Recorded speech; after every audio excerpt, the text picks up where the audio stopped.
Good morning. I guess is it afternoon? We just struck noon. My name is Andrew Woods. I am the director of the Center for Business and Economic Research right here at the UNLV Lee Business School. And I want to thank all of you for being here today for our 2021 end-of-year outlook.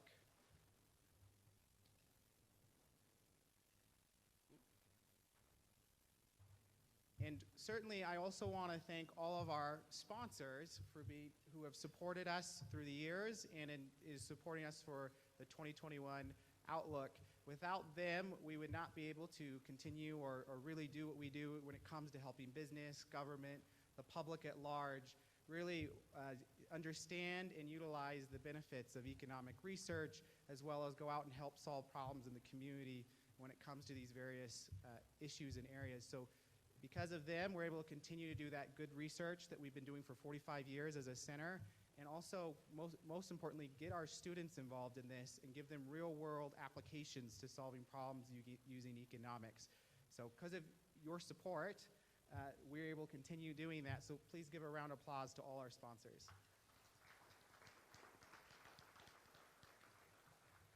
I also want to acknowledge the elected officials either attending today online or in person, or will be attending at some point here before the end of the conference. So Senator Cortez Masto will be tuning in here and speaking later on. We also have a representative from Senator Jackie Rosen. Secretary Barbara Sagaski is watching online. State Treasurer Zach Conine will be here a little bit later and join us for a panel. Commissioner Jones, Justin Jones is here. Mayor Deborah March is watching online. Councilman Knutson going to be attending here in a few minutes when he gets here. And then we have Regents McAdoo, Carter, and Perkins watching online as well. Can we all give them a round of applause, please? So again, I am the director of CBER, the Center for Business and Economic Research.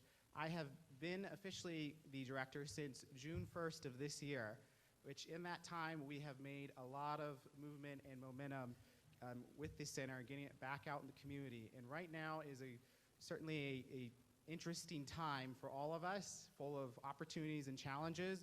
But for me, I personally see it as a very exciting time to get back out there and really get the tools and benefits of economics out in the community solving problems. So how many of you have seen headlines like these? Arizona economy reaches 95% recovery of pandemic lost jobs.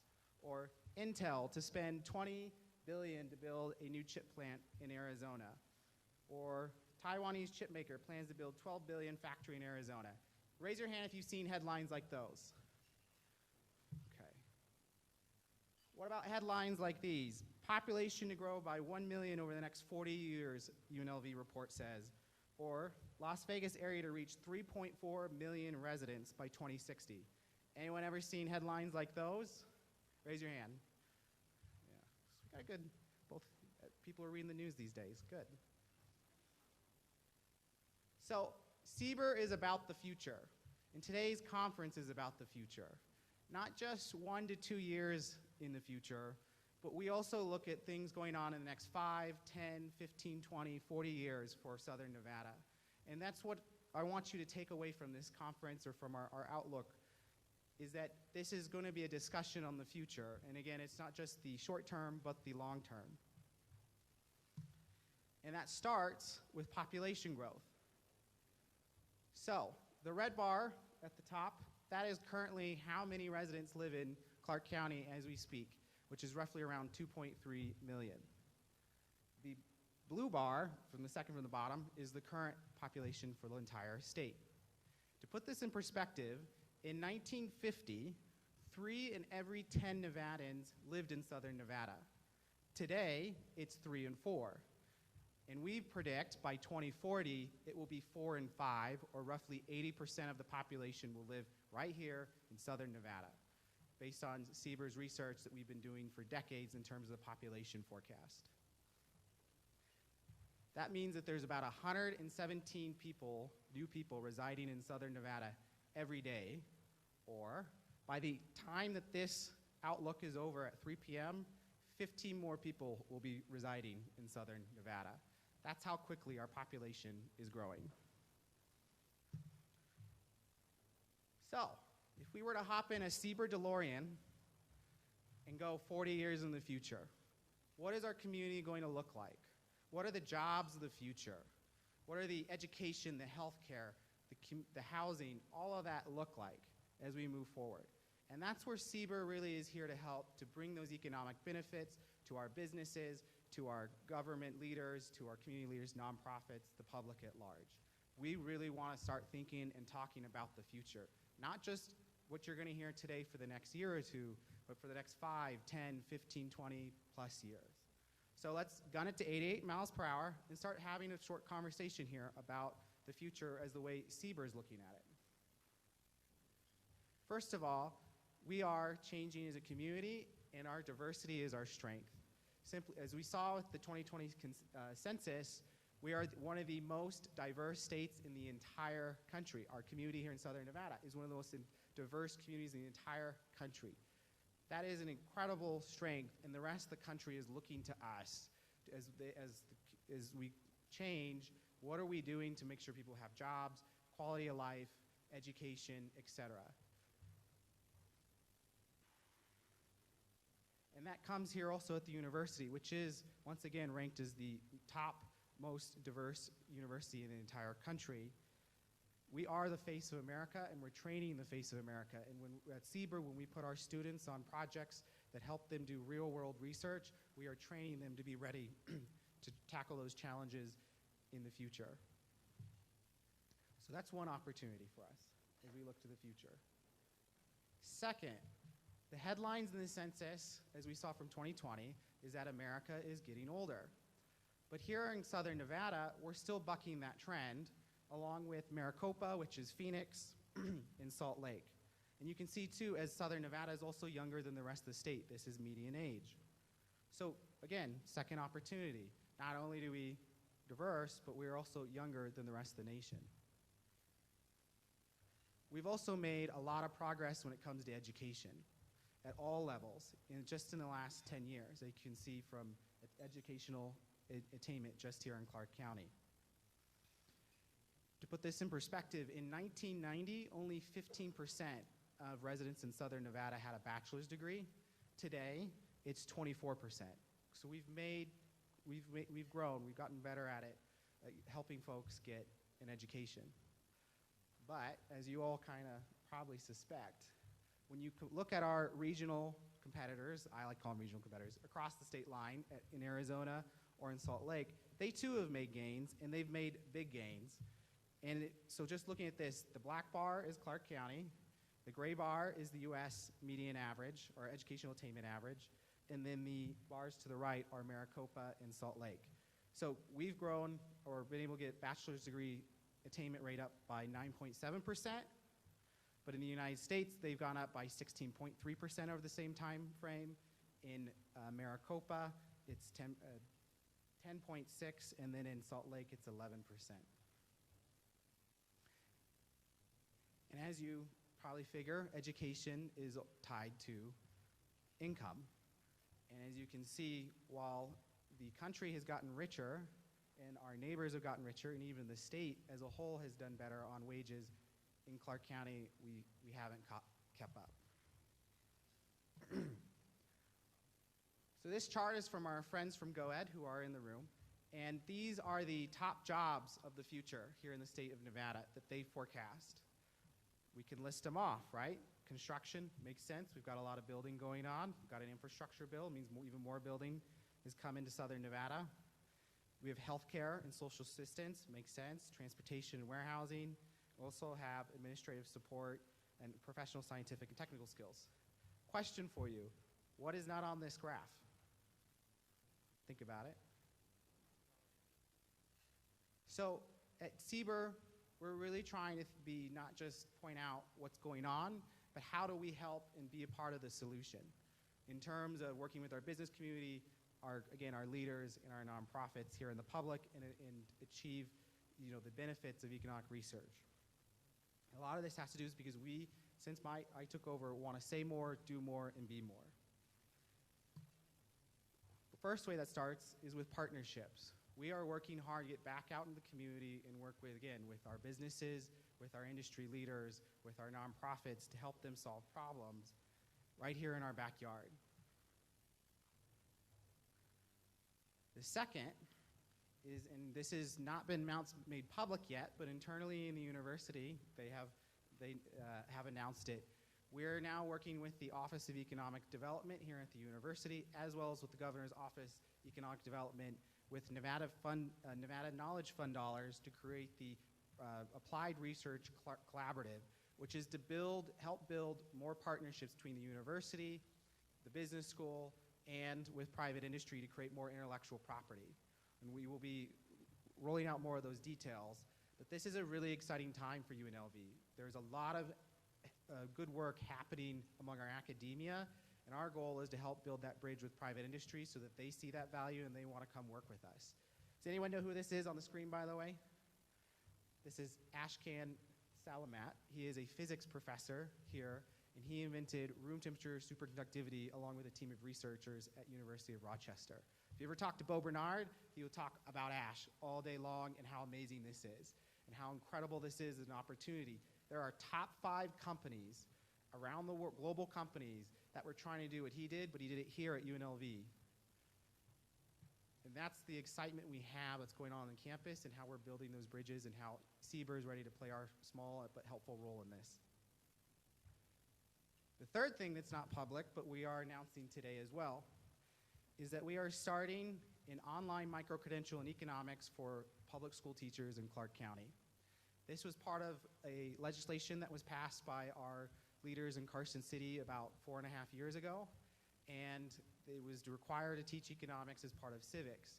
Turns out there's not a lot of teachers that met that requirement, and so working with the Nevada Department of Education, and because of funding from private foundation donors, we are going to launch a pilot in the spring with our Department of Economics, with our online education learning, with our College of Education and the Nevada State Department of Education to help get fast-track all our Clark County teachers so that they get educated in economics. So as you can see, those are 3 ways that CBER is already, in my short time here, working to get back out there in the community and be helpful in terms of spreading, again, the knowledge and the goodwill that we are trying to build with the community to get back out there as we come out of the pandemic. So again, let's jump in our CBER DeLorean, gun it to 88 miles per hour. In the next 5, 10, 15, 20 years, what kind of community are we going to be? Are we going to be a utopia of, affordable health care, of high quality of life, good jobs, entrepreneurs, a growing economy? We can do this. I promise you we can do this. We've done this before. We've been here before. How do I know? Because we've got the Golden Knights. I'm going to the Stanley Cup multiple times. I want to say even, maybe 2022 championship winner, Golden Knights. We know from the 1990 Running Rebels and winning that national championship. And we know from our Las Vegas Raiders Monday Night Football comeback, amazing victory on that. We've been here before. If we work together, we commit, we have a vision, we can grow this community and make it stronger and better and a lot more economically prosperous. Ideas can change the world, but it takes a rebel to make it happen. So speaking of rebels, I have the honor of introducing our distinguished president, esteemed president, Dr. Keith Whitfield. Would you come up here and say a few words?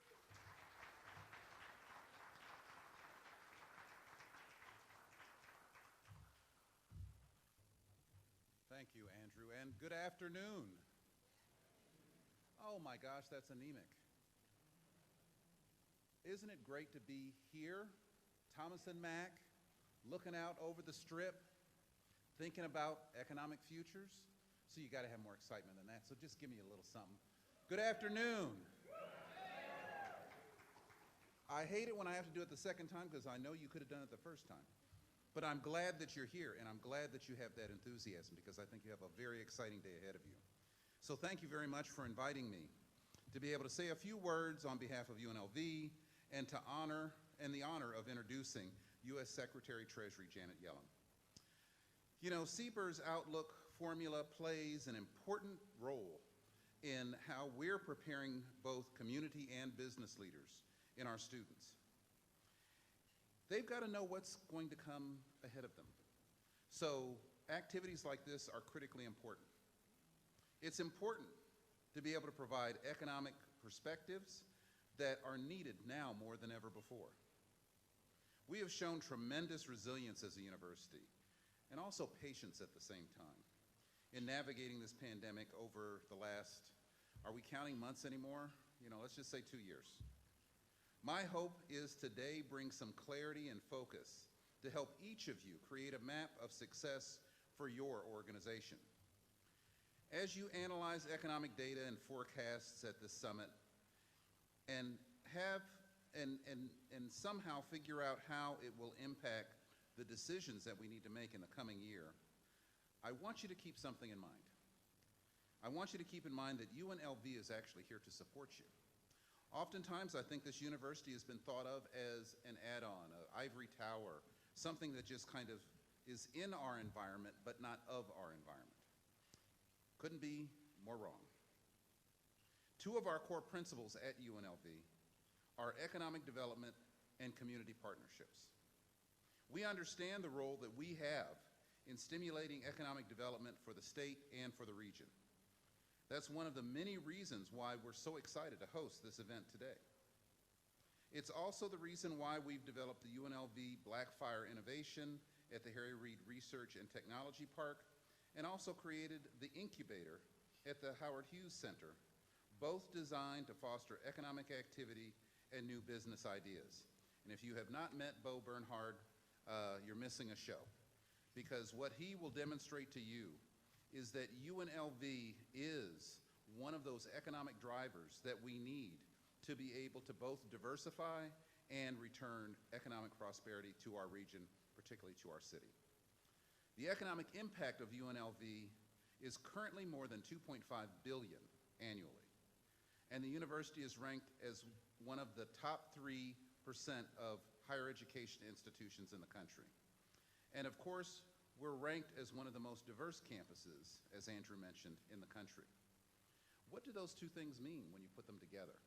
It means that you have a strong, diverse workforce that's going to be able to provide not only somebody putting the round pegs in the round holes, but being able to think through the kinds of problems that you will have to solve and that you'll face. These characteristics demonstrate the benefits of partnering with UNLV and how we can work together with private industry and the state to further generate economic development and diversity in our workforce. So now let me introduce our distinguished guest and our keynote speaker of the 2021 Center for Business and Economic Research Outlook Conference. She is U.S. Secretary of the Treasury, Janet Yellen. She is the 78th Secretary of the Treasury and the first woman to hold the appointment. Prior to her role as Treasury Secretary, she served as the first chairwoman of the Federal Reserve. In terms of her education, it's the foundation of her very, very distinguished career. Janet Louise Yellen was born in Brooklyn and the daughter of an elementary school teacher and a physician. In 1967, Secretary Yellen graduated from Brown University and went on to earn her PhD at Yale. She was an assistant professor at Harvard until 1976, when she began working at the Federal Reserve Board. In 1980, Secretary Yellen joined the faculty of the University of California, Berkeley, where she became the Eugene E. and Catherine M. Treflin Professor of Business and a Professor of Economics. She today still holds the rank of Professor Emeritus at that university. Secretary Yellen's research and scholarly activity is focused on a range of issues pertaining to labor and macroeconomics. Her work on efficiency wages with her husband, George Akeroff, studies why firms often choose to pay more than the minimum wage to hire employees. These businesses, they found, are often making wise decisions. Firms that offer better pay and working conditions tend to be rewarded with higher morale, reduced turnover, and greater productivity. In 1994, President Bill Clinton appointed Dr. Yellen to the Federal Reserve Board of Governors. 3 years later, he named her the chair of the White House Council on Economic Advisors. In 2004, Secretary Yellen began her third tenure at the Federal Reserve, this time as the president of the Federal Reserve Bank of San Francisco. From that post, she spotted a worrying economic trend, a bubble in home values. When the housing bubble burst in 2008, Secretary Yellen helped manage the resulting financial crisis and recession. In 2010, Barack Obama appointed her vice chair of the Federal Reserve before nominating her to succeed Chairman Ben Bernanke as the nation's top central banker, where she served from 2014 to 2018. While she couldn't be with us here today, because of her schedule, which included business travel to meet with foreign business leaders, she recorded remarks for us last night and answered some very important questions from our faculty, students, and the community at large. If you would, please join me in giving Secretary Yellen a warm welcome to our conference today.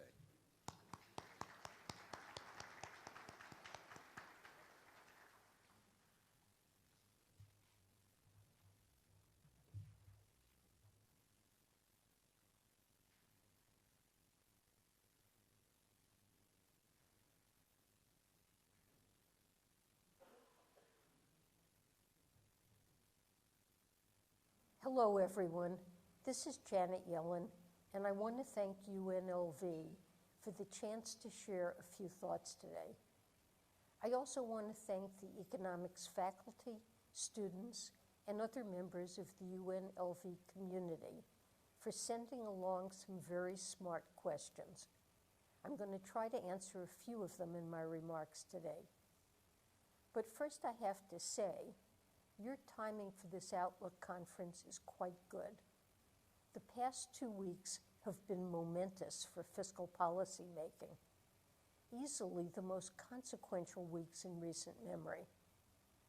On Friday night, Congress rendered a final and favorable vote on President Biden's infrastructure bill, which will soon be signed into law. This kind of infrastructure bill, something on the scale of the project to build the interstate highway system, has been the ambition of lawmakers for a long, long time. And now it's finally happened. Then there's a second piece of legislation following close behind the infrastructure bill, the so-called reconciliation bill. This is the one that includes investments in childcare, in education, and in sustainability.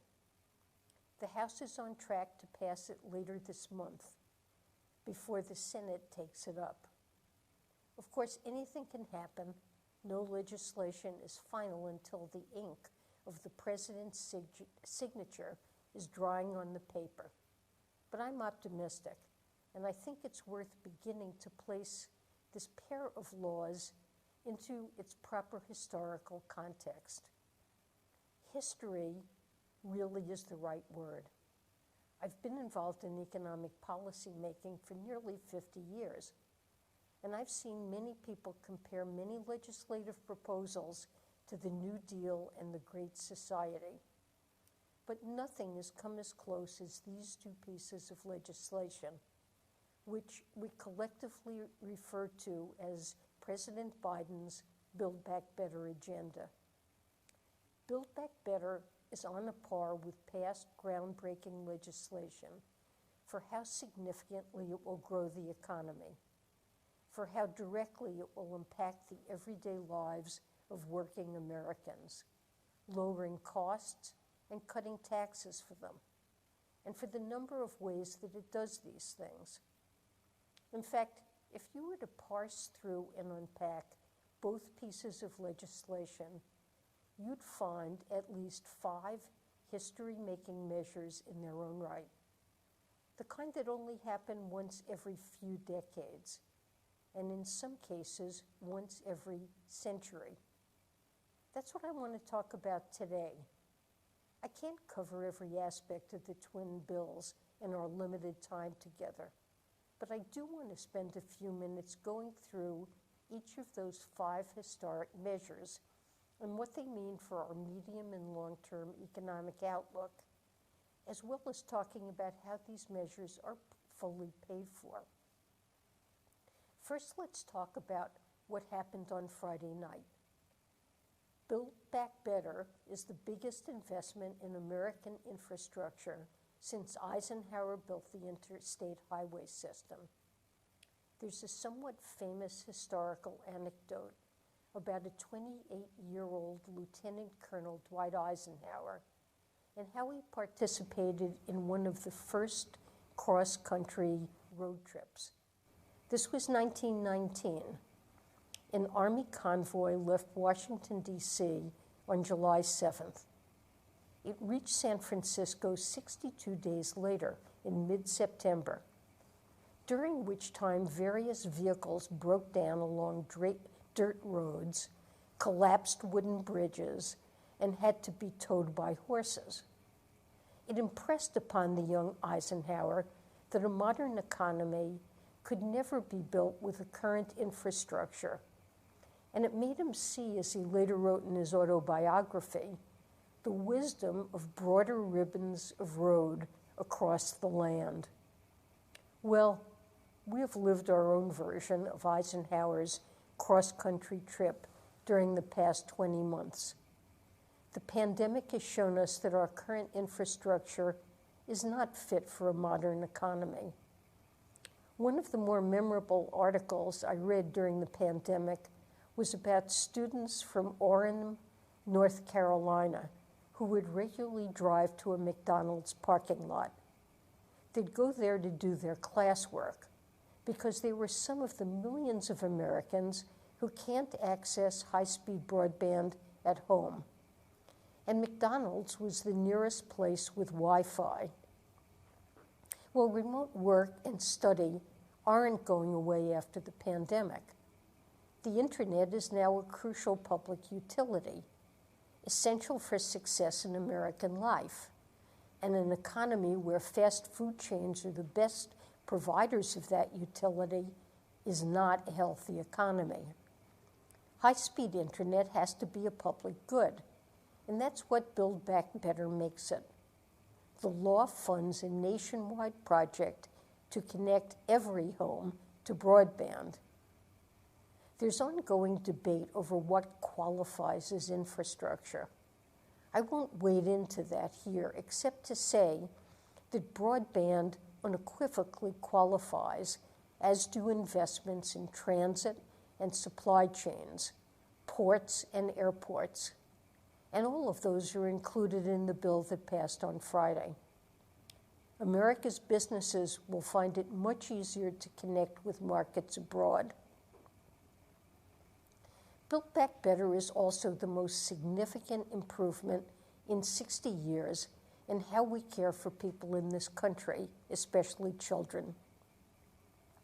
Today, roughly half of Americans live in child care deserts, areas where there's only one daycare spot for every 3 kids.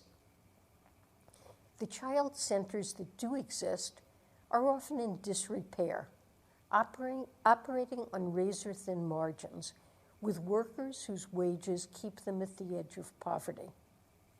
This is not only a profound moral failure, it is also a profound economic failure. A lack of affordable child care has contributed to the decline in prime-age labor force participation, especially among mothers. One study found that from 2018 to 2019, 2 million parents of young children had to quit a job, not take a job, or greatly change their job because of problems with childcare.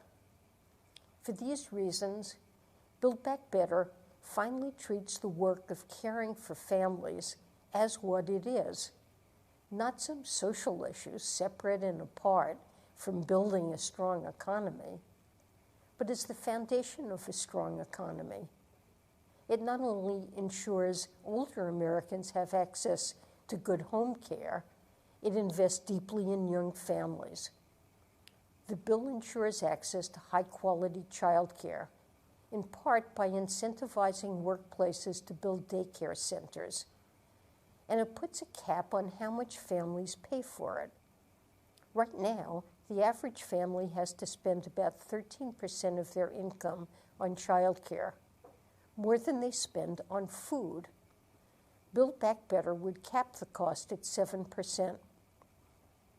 It also guarantees universal pre-K for every child. 13 years of schooling, K through 12, has been the norm for 90 years. Now we're giving families the ability to sign their 3- and 4-year-olds up for 2 more years.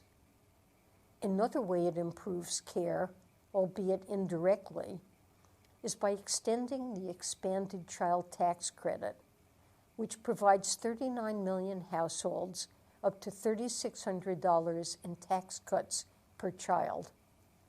The bill also permanently makes the child tax credit fully refundable, meaning that the neediest families will continue to receive the full child tax credit over the long run. The third way Build Back Better makes history is climate. These bills are our country's largest ever investment in reducing carbon emissions. The reconciliation bill alone contains more than $500 billion to green our economy, while the infrastructure bill includes funding for major projects, like dotting the American landscape with 500,000 electric vehicle charging stations. We think it will accelerate the adoption of electric vehicles in the same way that the building of gas stations enabled cross-country travel. That's not to say Build Back Better will solve climate change, full stop, or that it's the final word on how this administration will fight climate change. It isn't. But as far as first steps go, these are giant leaps. Altogether, Build Back Better will prevent an enormous amount of carbon from being pumped into the air. More carbon we project than the Amazon rainforest sucks out of the atmosphere each year.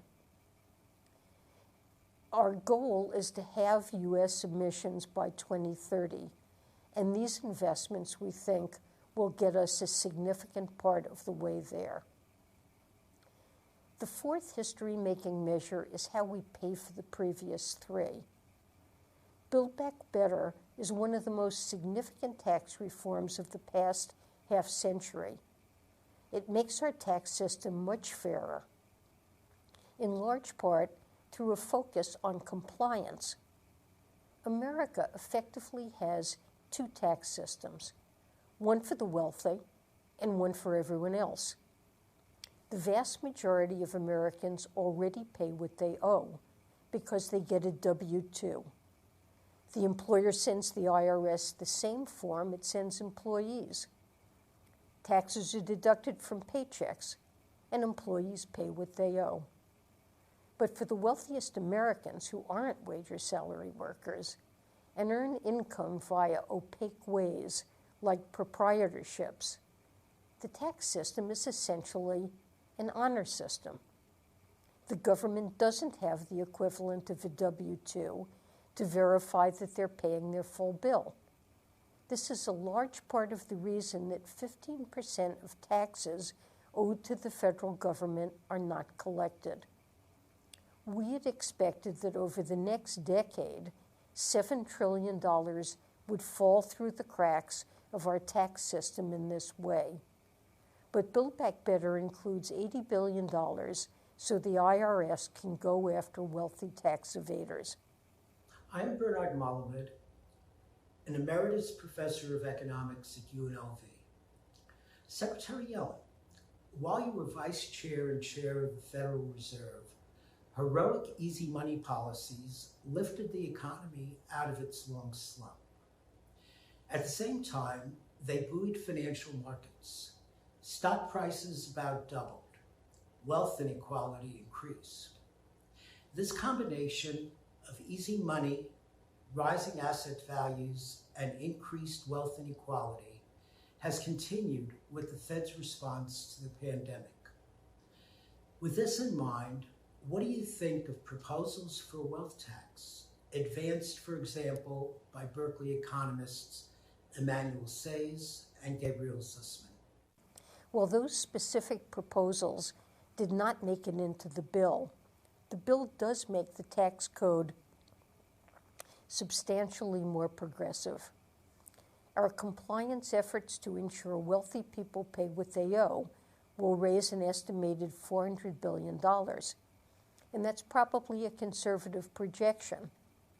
Another $400 billion will come from closing loopholes utilized by wealthy taxpayers, and another $200 billion through a surtax on the country's highest earners, people making more than $10 million a year. All told, we expect the revenue-raising and savings provisions in the plan to generate more than $2 trillion. And they do that without raising taxes on those making less than $400,000 a year at all. In many cases, people will see a tax cut. An important piece of the $2 trillion will come from what I consider to be the fifth and final historic aspect of Build Back Better. It includes the most significant international economic agreements so far this century. More than 130 countries, representing nearly 95% of global GDP, have now agreed to change how multinational corporations are taxed, in part by imposing a minimum tax on their foreign earnings. Build Back Better would ensure that agreement is reflected in U.S. law. Our international tax system is long overdue for an update. It was designed for the global economy as it existed in the 1920s. And since then, tax competition among nations has created a bigger-than-neighbor approach to government policy, where working and middle-class people around the world lose. It works like this. In an attempt to lure production and business to our shores, countries, including the United States, lower corporate rates. But that tactic has a fundamental flaw. When America lowers its rates for the purpose of attracting business, other nations see it. They can lower their rates in response to undercut us, and they have. In this way, we become trapped in a global race to the bottom to see who can lower their corporate taxes further and faster. The U.S. has not won this race. Not only do lower corporate rates ultimately fail to attract businesses, they erode our tax base, leaving us less revenue to invest in the core ingredients of economic growth: infrastructure, childcare, R&D. The new tax deal pulls the United States out of this race to the bottom and enters us into a new and more productive form of competition. With a global minimum tax of at least 15%, there's no incentive left for nations to try to undercut each other. Instead, nations will be forced to compete on the real metrics of a strong economy: who has the most skilled workers, the strongest infrastructure, the most cutting-edge R&D. My name is Peter Grema, and I'm a senior here at UNLV majoring in economics and real estate. Secretary Yellen, what can the Biden administration do to address the wealth gap and narrow it here in the United States? Can wealth be measured with sufficient accuracy? Will the agreement by 140 countries for a corporate global minimum tax rate of 15% help alleviate some of the wealth disparities we see here at home today? Well, Peter, the answer is a definite yes, because these new competitions are ones we can win, and the revenue we generate from this tax will be reinvested in all the programs I described today to help working families. So these are the 5 ways Build Back Better makes economic history. The bills contain, first, the biggest investment in modernizing American infrastructure since Eisenhower and the interstate. Second, a revolution in how we care for our children. Third, the country's largest ever investment in fighting climate change. Fourth, one of the 2 or 3 most consequential tax reforms of the past 50 years. And fifth, an historic overhaul of the international tax system. Any one of these measures would reorient our medium to long-term economic outlook in a much more positive direction. But together they do something far more transformative.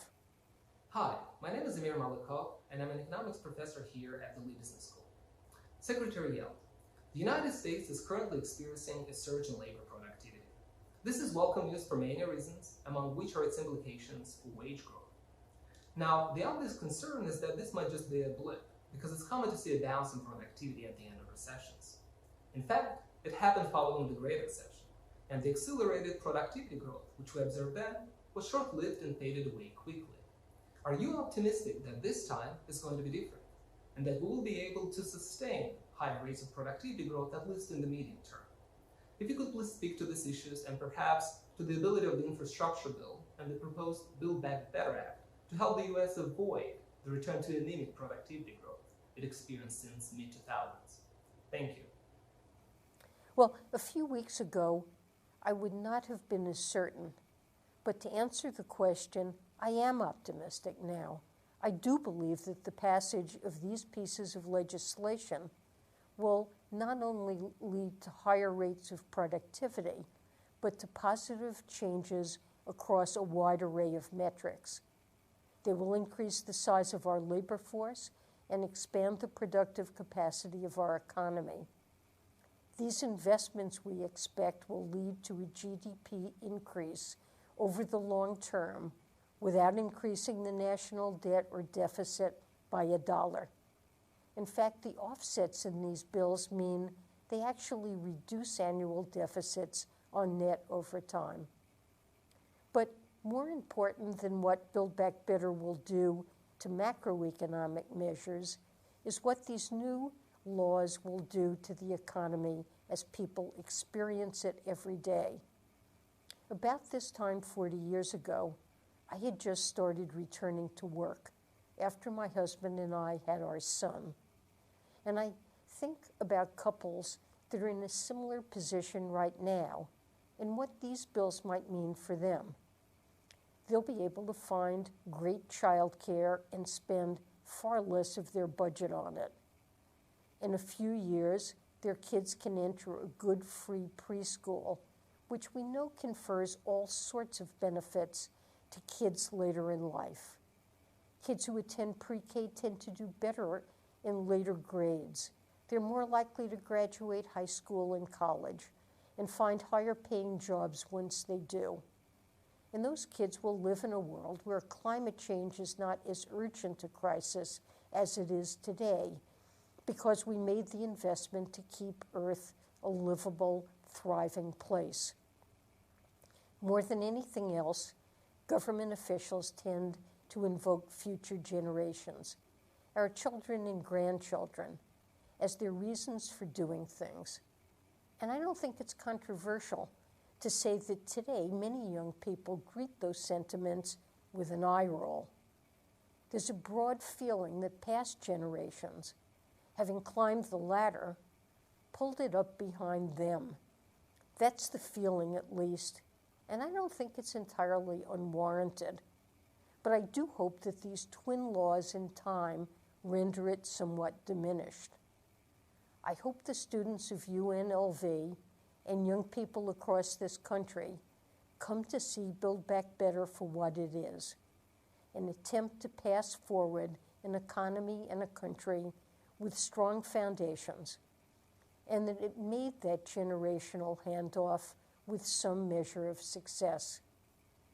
Thank you very much for having me.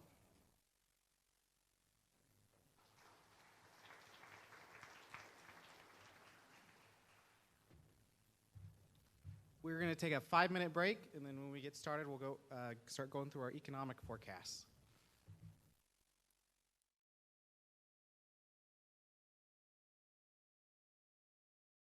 How vulnerable do you think the United States or the Nevada economy is to another, say if we have another wave of coronavirus or another variant?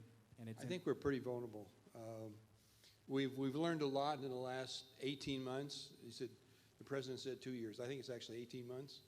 I remember my last public meeting of any size was in this room, and before, just maybe March or February, the UNLV had an event here. We are vulnerable. I was reading in the newspaper this morning that the Clark County numbers were turning up again, not down. Now, a couple of numbers is not a trend, but you need to watch it. We're about 55% vaccinated here in Nevada, Southern Nevada, and the new variant, the Delta variant, requires a vaccination rate probably over 80% before you actually get herd immunity, and we're short of that. Anyway, so I think that we are vulnerable, and if we do have a new surge, I know in Europe the surge is coming up again. Germany is getting hurt. So this may be a permanent state of affairs unless we get our hands around the virus and get control of it. As I said, we have learned how to deal with it more effectively, so it won't hurt us as much. And the more people that actually can handle it, the better. We still have a group of people that are not handling it very well. So let's talk about another topic here. I recently heard the president of the Atlanta Federal Reserve, he makes his staff pay $1 every time they say transitory when talking about inflation. Where do you see inflation going in 22 and 23 for the U.S. economy? And you can't use the word transitory. Okay, well, I use my thesaurus in Word, and there's like 8 or 9 other words I could use, so I can't use that forbidden word. Temporary, how's that? Short-lived, how's that? Anyway, I could go on, but I won't. So I think when we're looking at inflation, one needs to consider that the inflation rate is the continuous change in prices. It's not a one-time change. And when we look at what's going on in the economy, sometimes we get fooled and think that one-time change represents the future when it doesn't. This chart here looks at PCE inflation. That's a personal consumption expenditure deflator. For those who have had principles of economics, you had to learn about national income accounting, where you measure GDP as consumption, investment, blah, blah, blah, blah, blah. Consumption makes up about 70% of GDP, and when they calculate the GDP numbers, the consumption item, they do a real and nominal, they take the ratio to get the deflator. It's not the CPI, which you also read about or hear about in the news. It's a different measure of inflation.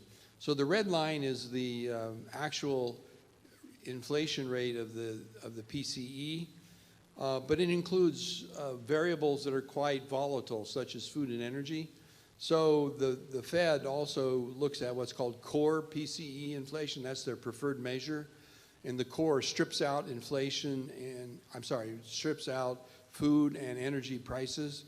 So it eliminates 2 volatile components and it reduces the volatility. You can see that the blue line there is less volatile than the red line. The Dallas Fed also takes it one step further. They have a trimmed mean PCE inflation rate. Think of the Olympics and scoring of skating, ice skating. So the judges all put up their numbers, and what they do before they calculate the average score, they throw out the high value and the low values. They trim at the top and the bottom so that they get rid of the volatile components, and they focus more in on the trend rather than the cycle. So the trim mean, as I go month to month, they might be throwing out different prices because a particular price is more volatile that month than it was the previous month, and so on and so forth. And you see the green line is the least volatile. What's concerning people is at the very end of the chart, the blue line and the red line have jumped way up. You say, oh my God, look at that, it's 5%. If you were my age, you would remember back when inflation was like 14, 15% back in the 1970s. So 5% inflation doesn't seem too bad to me, but you know, for most people, you don't remember anything above 2%. We've had about 2% inflation for about 20 years. In fact, it was the case that the Fed was trying to generate more inflation and was having difficulty doing it. Well, that's no longer the case, and that's all due to the pandemic and supply chain stuff that you're reading about in the newspaper and hearing about on the internet. So in the forecast for Outlook, how many federal fund rate hikes are you expecting over the next year or two? Your guess is as good as mine. What's going to happen first is the Fed is going to do away with their purchasing of assets. At the moment, previously they were doing a $120 billion purchase of assets each month, $80 billion in treasuries and $40 billion in mortgage-backed securities. And they're going to phase that out. So $15 billion a month, they're going to reduce it. $10 billion in treasuries, $5 billion in mortgage-backed securities. If you do the math, that's 8 months. And 8 months from now, if you count November, takes us to June. So by June, they'll have ceased buying assets. Then the question is, are they going to start liquidating other assets? They haven't made that, to my knowledge, they haven't made that statement on that. But in 2022, we might start seeing short-term interest rates going up. So this forecast, the red line there, my forecast team has put it up to 1.5% federal funds rate by the end of 2023. So that's 5 increases in 2.5 years. Could be less, could be more. If it's less, that means that the Fed is being more expansive. They're not taking the punch bowl away as quickly as they might. If we get more increases, if the dotted red line is higher, that means that they're being tighter. So are they going to be looser or tighter, or are they on the right track? That's for them to judge. And what will happen is they'll change their mind as they get new data. They adjust along the way. Let's talk about jobs, especially in the coming year. There we go. So you mentioned in the Outlook forecast, which all of you will be receiving a copy here, 78% of the jobs nationally lost during the pandemic have returned. What might be some of the reasons, and we're just starting with the U.S. economy, why are we not seeing 100% of jobs returning? So let me just put in a personal word. Blood, sweat, and tears went into this, so you're all going to get an electronic copy tomorrow, I think, on the internet. Please don't share that with your colleagues. Have them pay for it, okay? CBER would appreciate that. It's not going to me. It's not going to the dean. It's going to CBER. So this first chart looks at the reduction in jobs. So this recession was unbelievable, quick and deep. You know, it was so quick that the National Bureau of Economic Research Business Cycle Dating Committee, they ordinarily don't call a recession unless you've got 6 months of downward movement in variables. And they declared this a recession. They had 2 months, okay, March and April. So this is looking at movements from February to April in employment nationally. You see that leisure and hospitality lost almost 50% of their employment. That's a huge change. And we're going to see more of that, more charts. Yes, please continue. So this is the recovery from April through October of 2021. And we see that nationally, 83% of the jobs lost in the 2-month downturn have been recovered in leisure and hospitality. And you look at all the other numbers there. You see government is the laggard here, then not come back very much.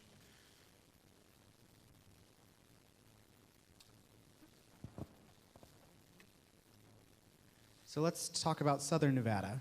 This is our forecast for Southern Nevada over the next 2 years. You want to explain a little bit about this, Steve? This is part 1. Okay, look at the title at the end of the right side, and it's part 1. There's going to be a part 2 that comes up. So I divided the forecast into two areas. So this particular area represents those variables that tend to be very sensitive to the business cycle, or to, in this case, the pandemic cycle. So you see that in 2020, the red bar represents the movements in the variables, and so employment, visitor volume, gross gaming revenue, and the occupancy rate took a tumble, deep dive, and the unemployment rate went up, not surprisingly. But then in 2021, we're seeing a huge recovery. And to emphasize again this idea of percentages on base, look at visitor volume. It fell by 55% and it came back by 66%. But you're still not back 100% because the 66% is on a very small base. Visitor volume fell, it didn't break through zero, but it came close. Okay. I remember when we got negative interest rates, I said, can we have a negative interest rate? Okay. Can we have negative visitor volume? I'm not sure. Well, whatever. I'll leave that as an open question for the philosophers out there.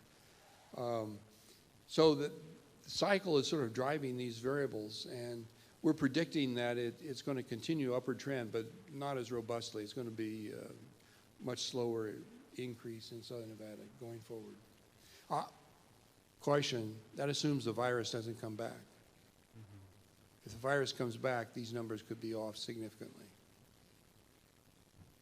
So let's switch over to part two. So part two.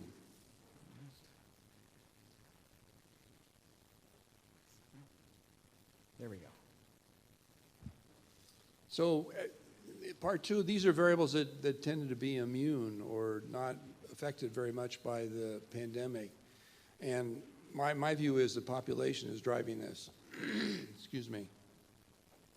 So the Case-Shiller home price index, the permits, single and multifamily, and personal income, they're all moving upwards except for the one downward movement in 2019 of the permits. So you get trend movements and cycle movements. This is on the trend side. Once again, the forecast going forward is still positive movements, but at a slower rate.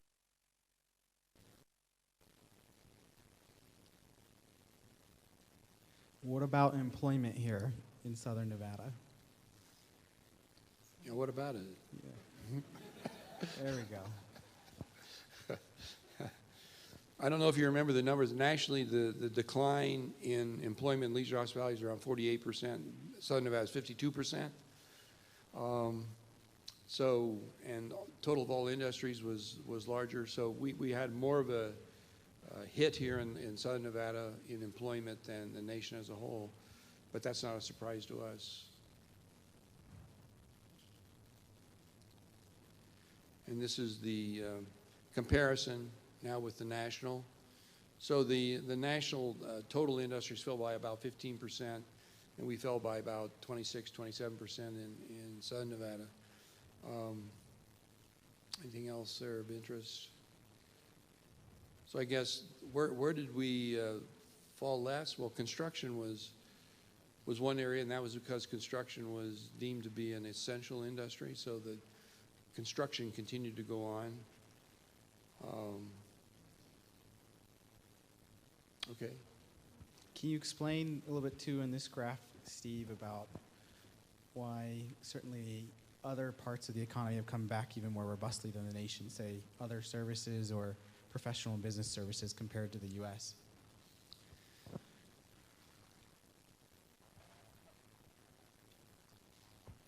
Well, that's a good question.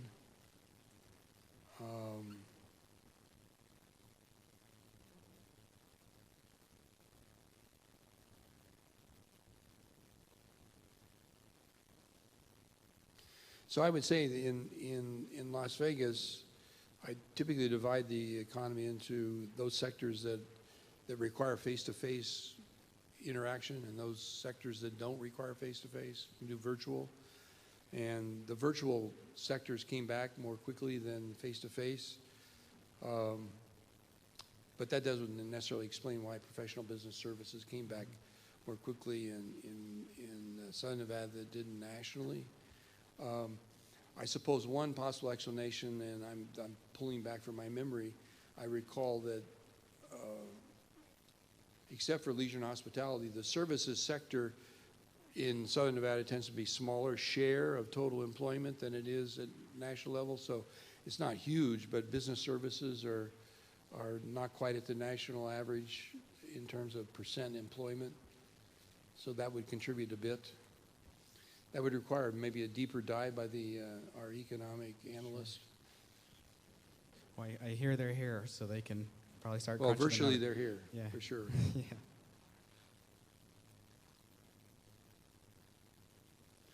So this is the recovery of the jobs lost. As you can see, the leisure and hospitality is lagging behind with manufacturing. But trade, transportation, utilities is recovered 131%. It's back above the previous peak. Why is that? That's also a good question, but it's certainly not because of transportation. So it's got to be in the internet trade. Mm-hmm. Without all of the distribution centers, and so they must be growing gangbusters. Mm-hmm. With these shortages, you think some? Yeah, and that gets us into the discussion of how labor is shifting from leisure and hospitality into trade sector. Mm-hmm.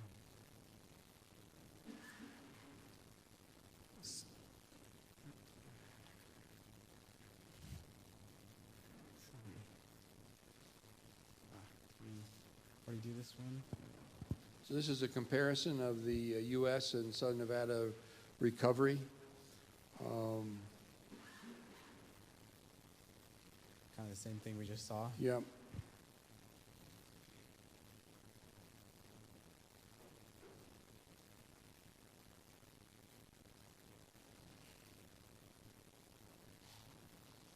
Shall we dance? Yeah.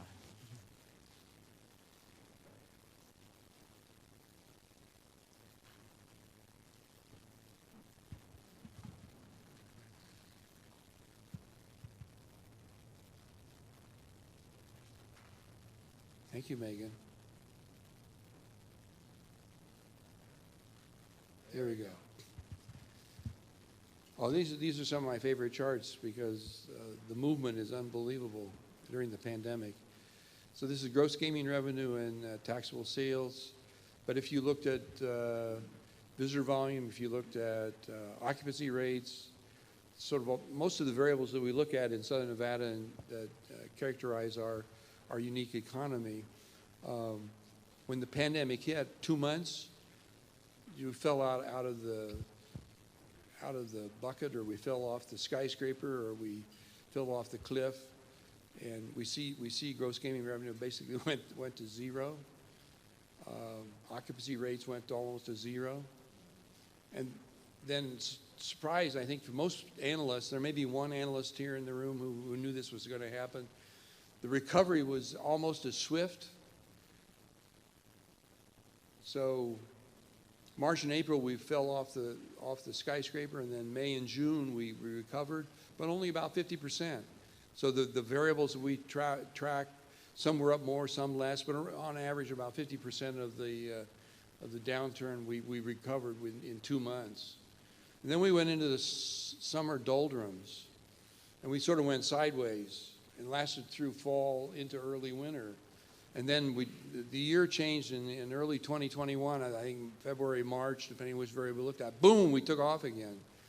So we're down, up, stop, up. And now we're continuing to go up until the last 2 months. So as a word of caution, I said the virus may be a problem.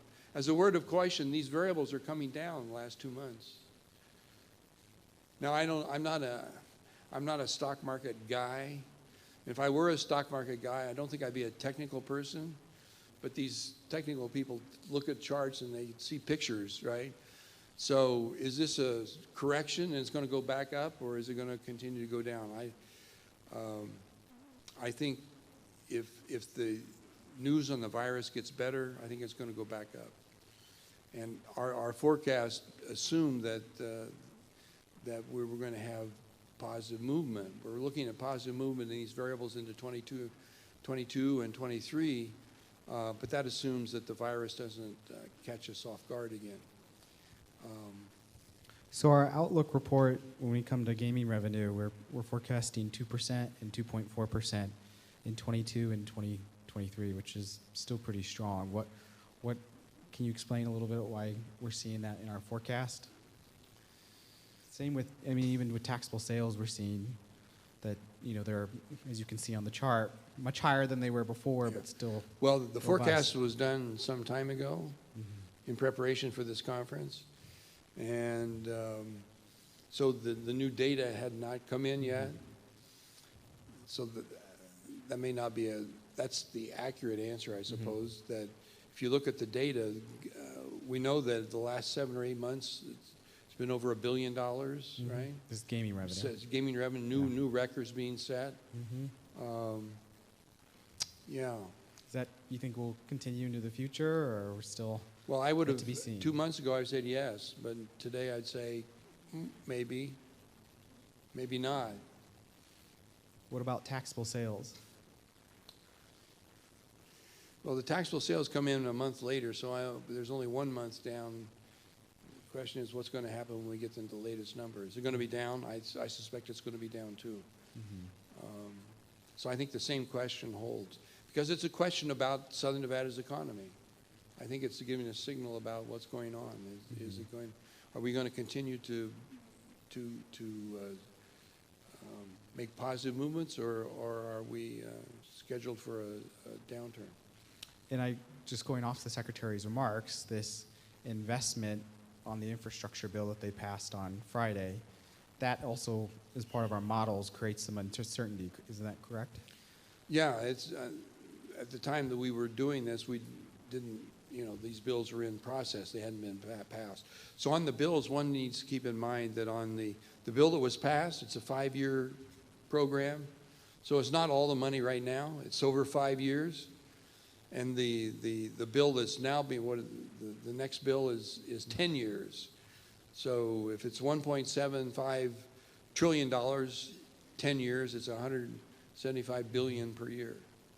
Which I was. That's a lot of money. I mean, you know, it's a lot of money, but it's not going to cause the inflation to go through the roof. Well, and we were just reading, because you and I were just going over the sheets yesterday, that the bill that they just passed on Friday, the hard infrastructure bill, is something a little over $4 billion are coming to Nevada. Will that kind of help with our economic recovery? Does that change some of our projections? And again, when we made these models, that bill hadn't been passed yet, because that was only on Friday. Yeah. If I was so good, I wouldn't be sitting here, right? Certainly it'll help, yes. Now the problem may be the question of, can you get the labor force available to implement the projects? Now, the good news is that construction was an essential industry, so we didn't lose construction workers like we might have if it was not an essential industry and projects were shut down because of the pandemic. And just so everyone knows, we're working on a worker confidence survey right now, which is still in the field, but to kind of get at some of these employment issues that we hope to release. So let's move on to housing. Oh, this is one of my favorite charts. This is the Case-Shiller index, and it's various metro areas. Thing to notice, the red line is Las Vegas. You notice before the Great Recession, which is the large gray line. So the gray bars are recession periods, national, and the Great Recession was the one in the middle, the thick gray line. You notice that we're near the top. It looks like we're third in terms of the Case-Shiller index, behind Los Angeles and San Diego. But we're now bottom of the pack. We've been bottom of the pack since the end of the Great Recession. The red line has been pretty near Phoenix. Phoenix and Las Vegas have been near the bottom. You'll notice that after the pandemic, the housing market has taken off. I know there's been a number of articles written locally about the problem with housing prices in Southern Nevada. It could be worse. I would say that in terms of the metro areas I'm looking at here in this chart, Las Vegas is at the bottom of the pack, not in the middle, not at the top, we're at the bottom. So move to California. Of course, we know that already, but Denver and Salt Lake, your favorite subjects, Denver and Salt Lake, they've got high housing prices. Phoenix. Well, but you know, basically what's going on is there's some arbitrage here, and the prices are trying to converge. But real estate prices converging across markets is very tough, very difficult. But it can happen. It just takes a long time. I'm seeing some of my economist friends out there shaking their heads. Nah, he's wrong. Okay, maybe I am. Do you think, too, just for how hard we were hit in 2008, which kind of made us move to the bottom of the pack, that's also been our strength coming out of the pandemic, that we're still reasonably affordable compared to some of the other markets? Go to the next chart. You're afraid, I know. Yeah, yeah, this is the affordability index.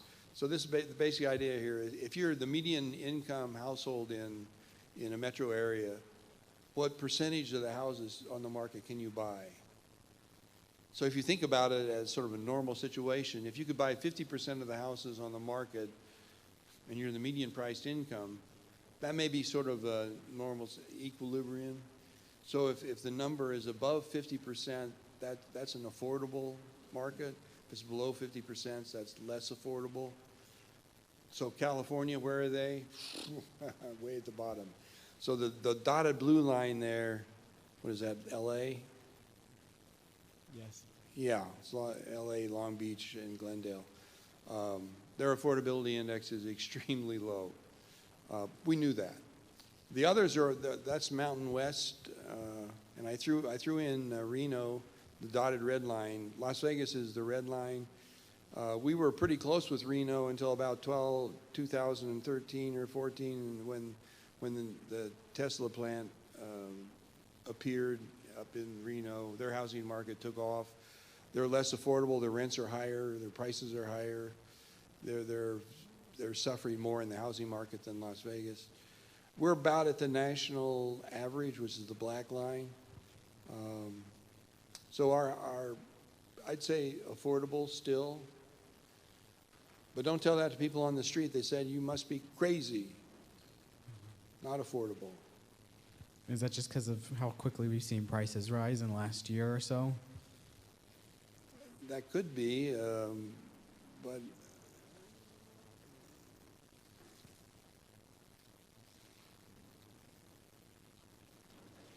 I would say that the press has a role here, because when the new numbers come out, then they want to exaggerate.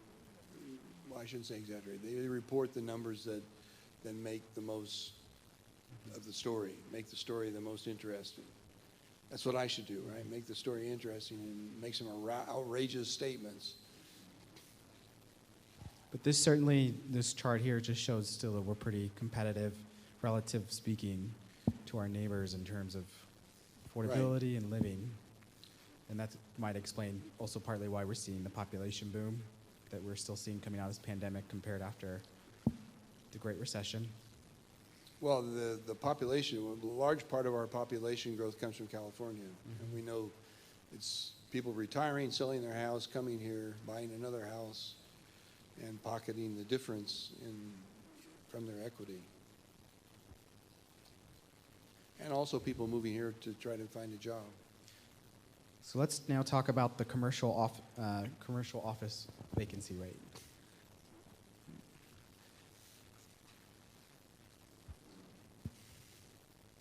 And the thing to see here is the office market, not surprisingly, given the Zoom and WebEx and internet connections, that, do you need your office anymore?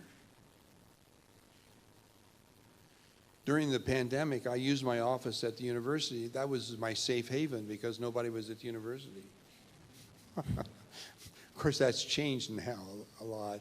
Well, professors are professors, right?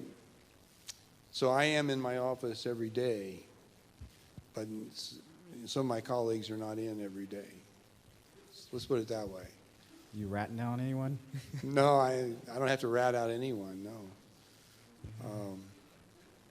But you notice there that the pandemic didn't seem to affect the industrial or the other apartments, but it did affect the office. Office vacancy rate went up. And the apartment went down. Let me just add a word about inflation. So inflation, which we talked about very early, one of the components of inflation is the cost of housing. Of course, the problem an economist has, you don't buy a house every year. What you do, you buy your house and then you rent it to yourself. Implicitly, you're renting a house when you buy it. You invest, you buy it, and then you consume it over time. So they come up with an implied rental value of your house, which then goes into the CPI or into the PCE. Or if you actually are a renter, then the rent itself goes in. So when rents go up, that affects the price index. And the component of home consumption is large in the price. So when the rents go up, it has an effect on prices. So the numbers that you saw, where you saw the inflation rate go up to 4 or 5%, a large part of that is because of the rental component. Now, do you think the rental price is going to continue to go up? What I think is going on in the inflation rate is there's a restructuring of markets because of supply chains at the moment and because of the labor markets. People are trying to find new jobs, new careers. And there's all this noise going on in the markets, and it's getting reflected into shortages and price rises, wage increases, benefit increases. If you run your own business, you already know all about this, that if you want to hire people, you may have to raise the wage, you may have to offer benefits that you didn't offer before in order to attract people, and you still may have trouble holding on to people. Unfortunately, it's a dynamic adjustments going on in the markets as we speak. Eventually, that's going to settle down. Then the question is, are wages and prices still going to go up? Or have they reached a new structure that will lead to a different inflation rate? My view is short-lived. I didn't use the word yet. That the inflation rate may be short-lived. You may say, well, how short is short-lived? Is it 6 months? Is it 2 years? I don't know that one. How efficient are we in managing all this disruption? How efficient are the markets in managing this disruption to the markets? Just so everyone knows, every morning Steve and I meet for usually about a half hour. Do we meet every morning? Pretty much every morning. So you can verify that I'm in the office every day. Yes. We have coffee and we talk about what's going on. You heard that, Jerry, right? Yeah. So we've talked a lot about inflation because that's the buzzword, that's what people bring up. And I think kind of between you and me, right, and you were just explaining a little bit, is that I think some of these issues with supply chains will work themselves out by this spring. But by next, June, you say, right, we should have a better sense on how short-lived this is, not using the word.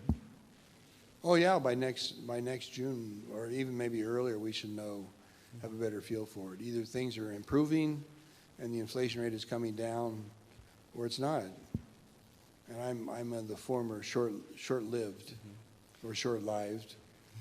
And you had shown up there too that we think next year that home prices will continue to go up, but they'll start to steady out as more supply comes online here in Southern Nevada. But you've mentioned about too how home prices can also, because you fix in someone's price for 30 years on a 30-year mortgage, they have more impact on inflation than, say, what we're seeing now in terms of energy prices or food prices or some of these short-term.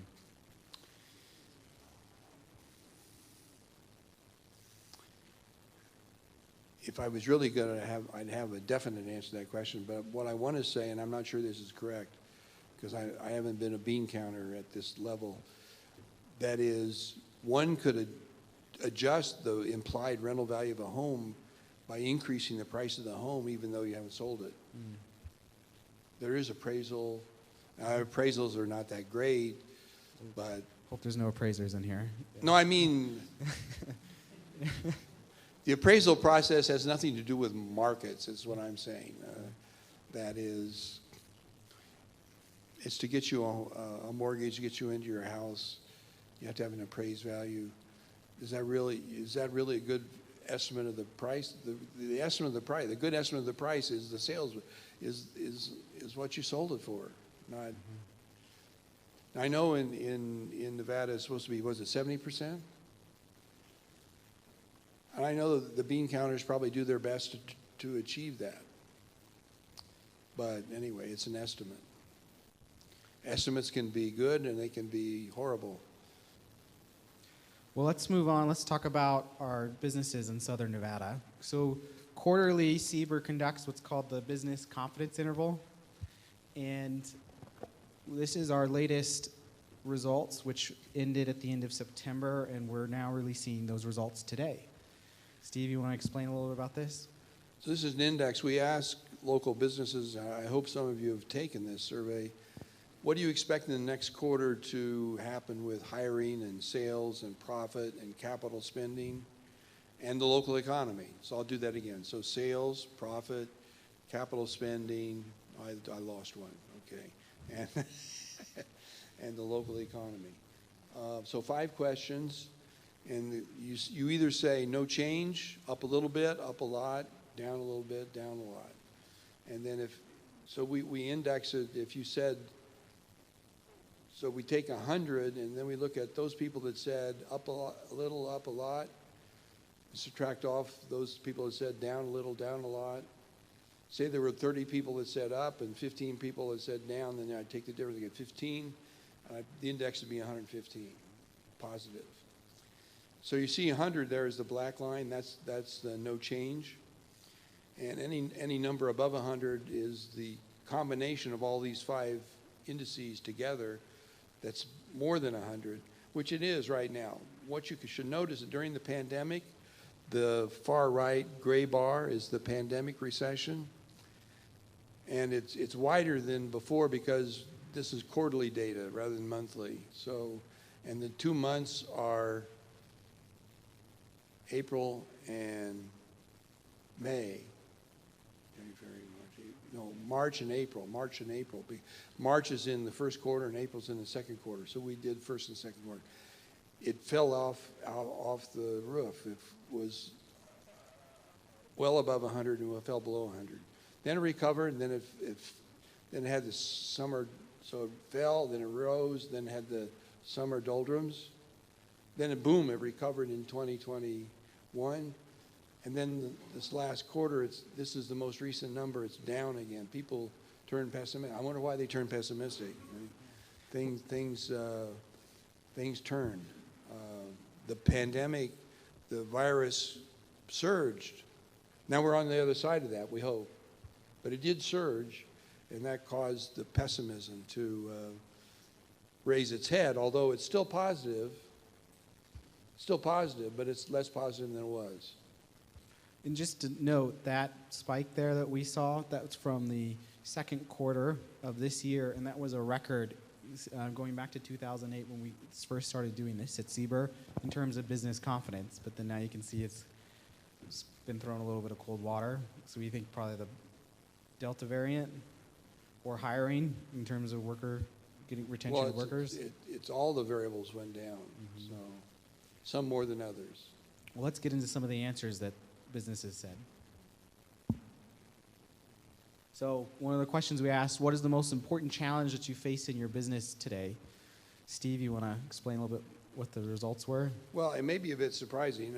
Well, maybe not the first. Is the pandemic important? Yes, it is, but it's number 3.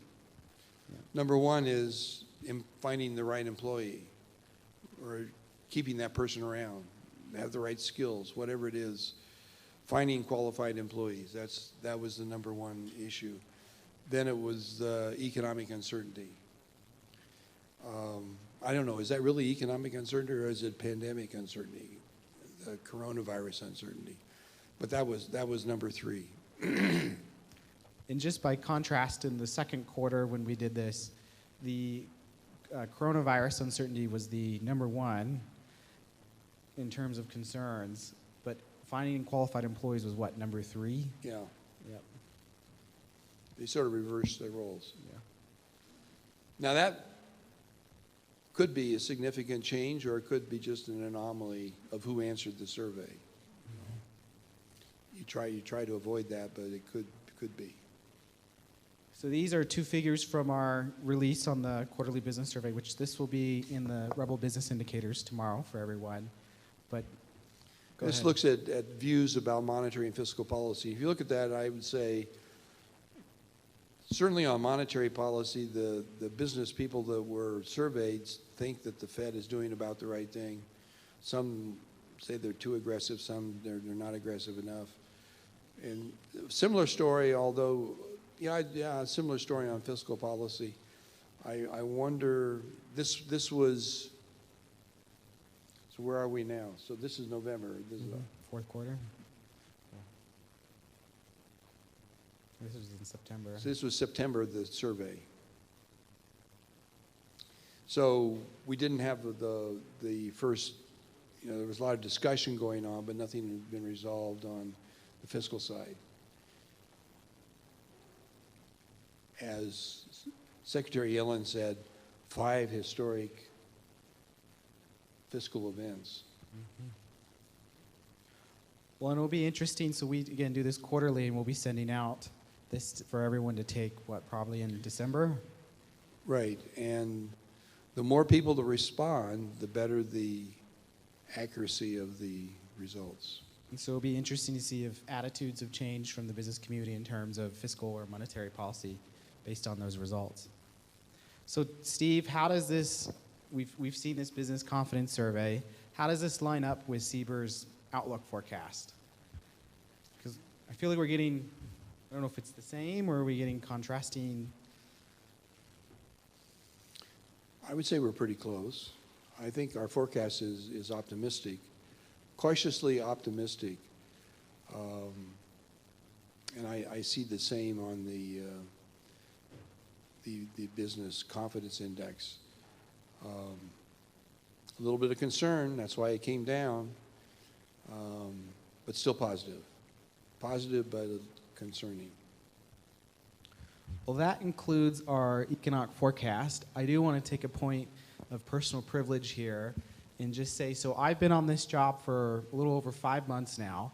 If you don't know, Steve was the director of the center for 6 years prior to me.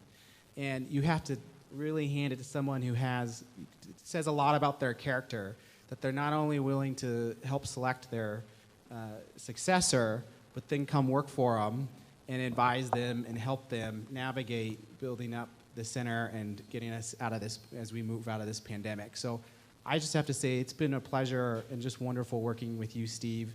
Every day I really enjoy our getting together and talking economics and bringing on Jinju and Giorgio as well and working with your team. Thank you so much for being such a mentor and advisor to me. Thanks, and wait till you see what I've got in store for you. Uh-oh. Well, let's give Steve a round of applause.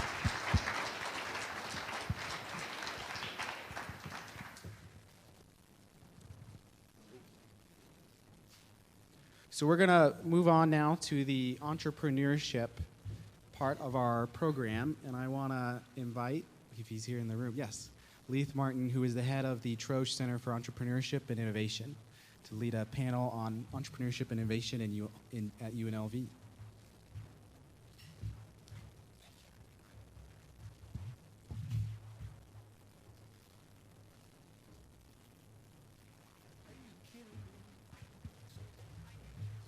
So as Robert and Albert come up, I wanted to just say we appreciated the opportunity and entrepreneurship to have an opportunity to spend a few minutes with you today and talk about what we do at UNLV. You know, if you can imagine large organizations like UNLV, sometimes it's pretty difficult to figure out what happens inside from the community. And I think we see that because of the information that we get about entrepreneurship or the questions that we get from the community. So what we thought we would do is take a few minutes to talk about the things that we're doing in different offices across the campus when it comes to entrepreneurship, and also talk about what the community, in terms of resources we have available that you can access at the university when it comes to entrepreneurship. And so the people that I brought up here with me, so once again, my name is Leith Martin, and I'm the Executive Director for the Troche Center for Entrepreneurship and Innovation. I'm a unit inside the Lee Business School.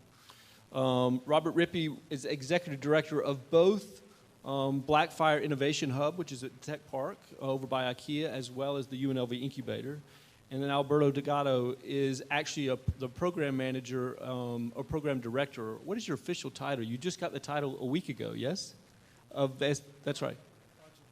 Project manager. It should be on now. Try it now. Oh. So he's the project manager at the Small Business Development Center, the Nevada Small Business Development Center. So what I thought we would do is we'll take a few minutes to talk about each one of our different programs, and then we'll talk about specific resources we have available for the community. So Robert, if you don't mind, I'll let you go first. Sure. Which one do I take? I could do both. So thank you, Leith. So as Leith mentioned, I wear two hats. One is Executive Director for Blackfire Innovation Hub. And if you know Blackfire, it's that beautiful building out by IKEA in southwestern Las Vegas. And that's the beginning of our tech focus at the Harry Reid Research and Technology Park. It's a true tech accelerator. We're almost at capacity in there right now with both startups and tech companies that are using the space to advance innovation, both for hospitality, gaming, entertainment, and many other sectors. We've got an AI startup in there, for example.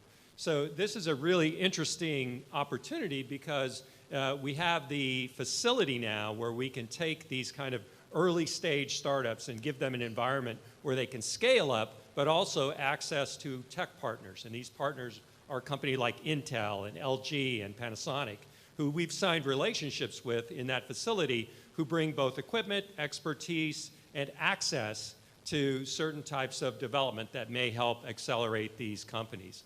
The second hat I wear, as Leith mentioned, is with our new UNLV Incubator, which is a brand new facility we opened about a month ago in Hughes Center, which is just not too far from here.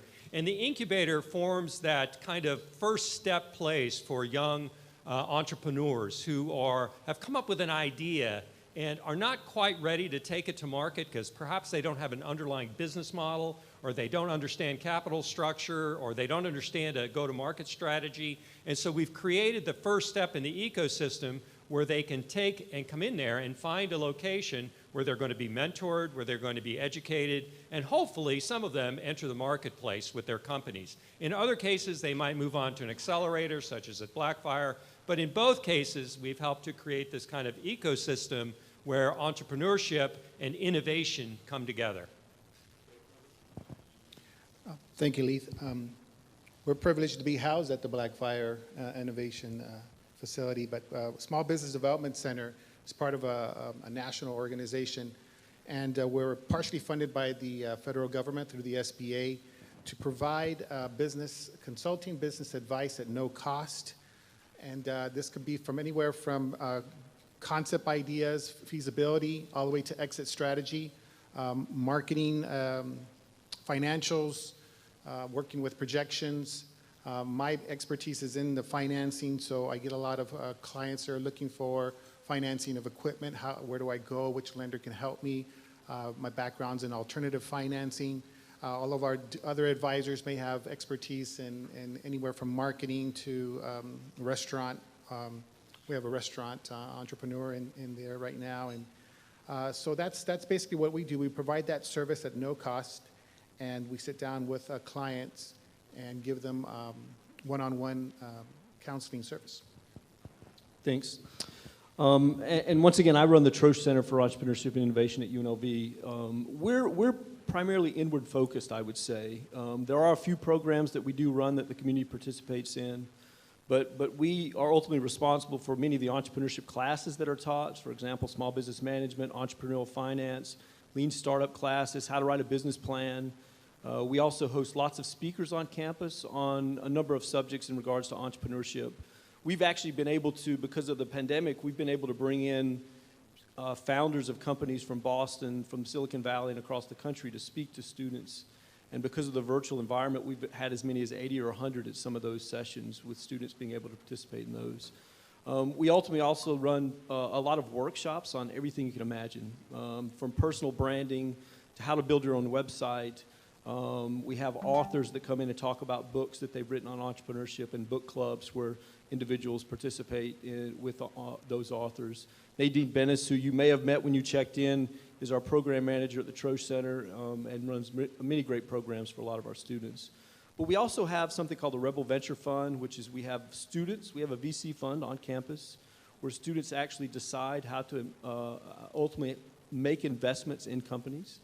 Those companies aren't necessarily only located in Southern Nevada. We've invested in the last couple of years in a company out of Portland, a company out of Atlanta, another company that we've looked at up in the Northwest as well as some companies in Southern Nevada. So we have the Rebel Venture Fund, so a lot of student experiences that students get the opportunity to not only work with entrepreneurs as mentors or specifically be mentors, but also through the Rebel Venture Fund, they get to actually decide what investments they want to make in companies. So I would say of the three organizations, Robert, in terms of the incubator, spends a great deal of time with students because of the incubator, but a lot of his other work, even though students are involved through Blackfire, is really community-facing and partner-facing with some of the big corporate partners that they have.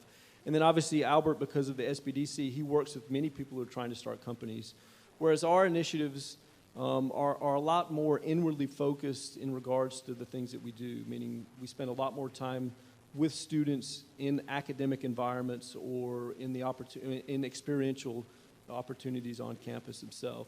So why don't we do this? Let's talk a little bit about some of the community-specific things that we do, because oftentimes what happens is as a center director for the Troche Center, I get tons of calls or tons of emails from individuals who don't know where to start. And so sometimes I'm like a traffic cop. I get an email that says, hey, I want to start a business and I'm not sure where to start. And depending on the kind of business, I oftentimes will send them somebody through SBDC. So let's spend a little bit of time talking about the resources that we have access to or the ways that communities can engage the different organizations that we're involved in. Sure, I'll start.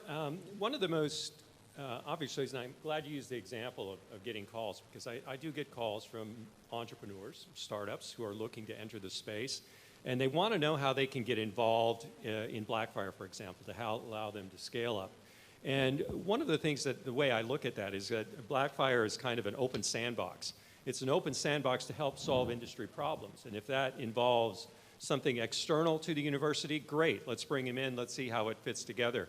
I can give you an example of that. Just yesterday, we had a major vendor to many of the companies that are on the Strip in the beverage sector who signed a sponsorship agreement with Blackfire, who's going to bring a specific set of problems to us and look to entrepreneurs to help solve them. Now, those will involve things like advanced technologies in the food and beverage space, and we're going to be completing and building out an advanced technology kitchen in order to support that. So that creates kind of that open sandbox where entrepreneurs who are in that sector can find a home to come in and explore their technology or explore this business model to see if it can take root and scale and solve some economic problem that exists here.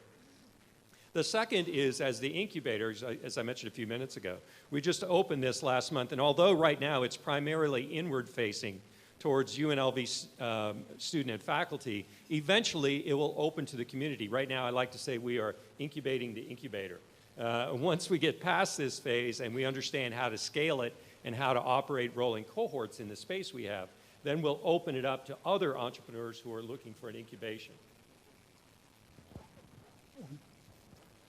As far as collaborating with the community, we have several workshops, and we're starting to start workshops in different languages. We have English and Spanish, where we have a North Las Vegas hub which in collaboration with the city there, Workforce Connection, Access Community, CDFI, we're providing opportunities for the businesses in that particular area to go and visit us and to be able to have those services that we provide for the businesses to help them grow, to help them in particular areas of their business, but at the same time collaborating with the city of Las Vegas to provide the needs that they have as well. People are coming to them, they need a source to send their businesses to, and we're providing that service there.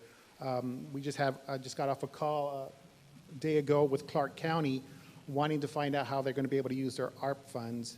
And same kind of concept, being able to provide different kinds of financing that they can't fit traditionally, trying to use grants, trying to use different financing mechanisms to be able to do that. We do partner up with other organizations, McCarran Airport, events to reach out to the community with regards to, in this particular case, how to do work or how to work with or do contracts with McCarran Airport. We're working on programs to scaling companies that want to do government work or want to do larger contract work and working with them and educating them, getting their financials ready. We're also, with the city of Las Vegas, is one that's dear to my heart, I guess, because we get a lot of them.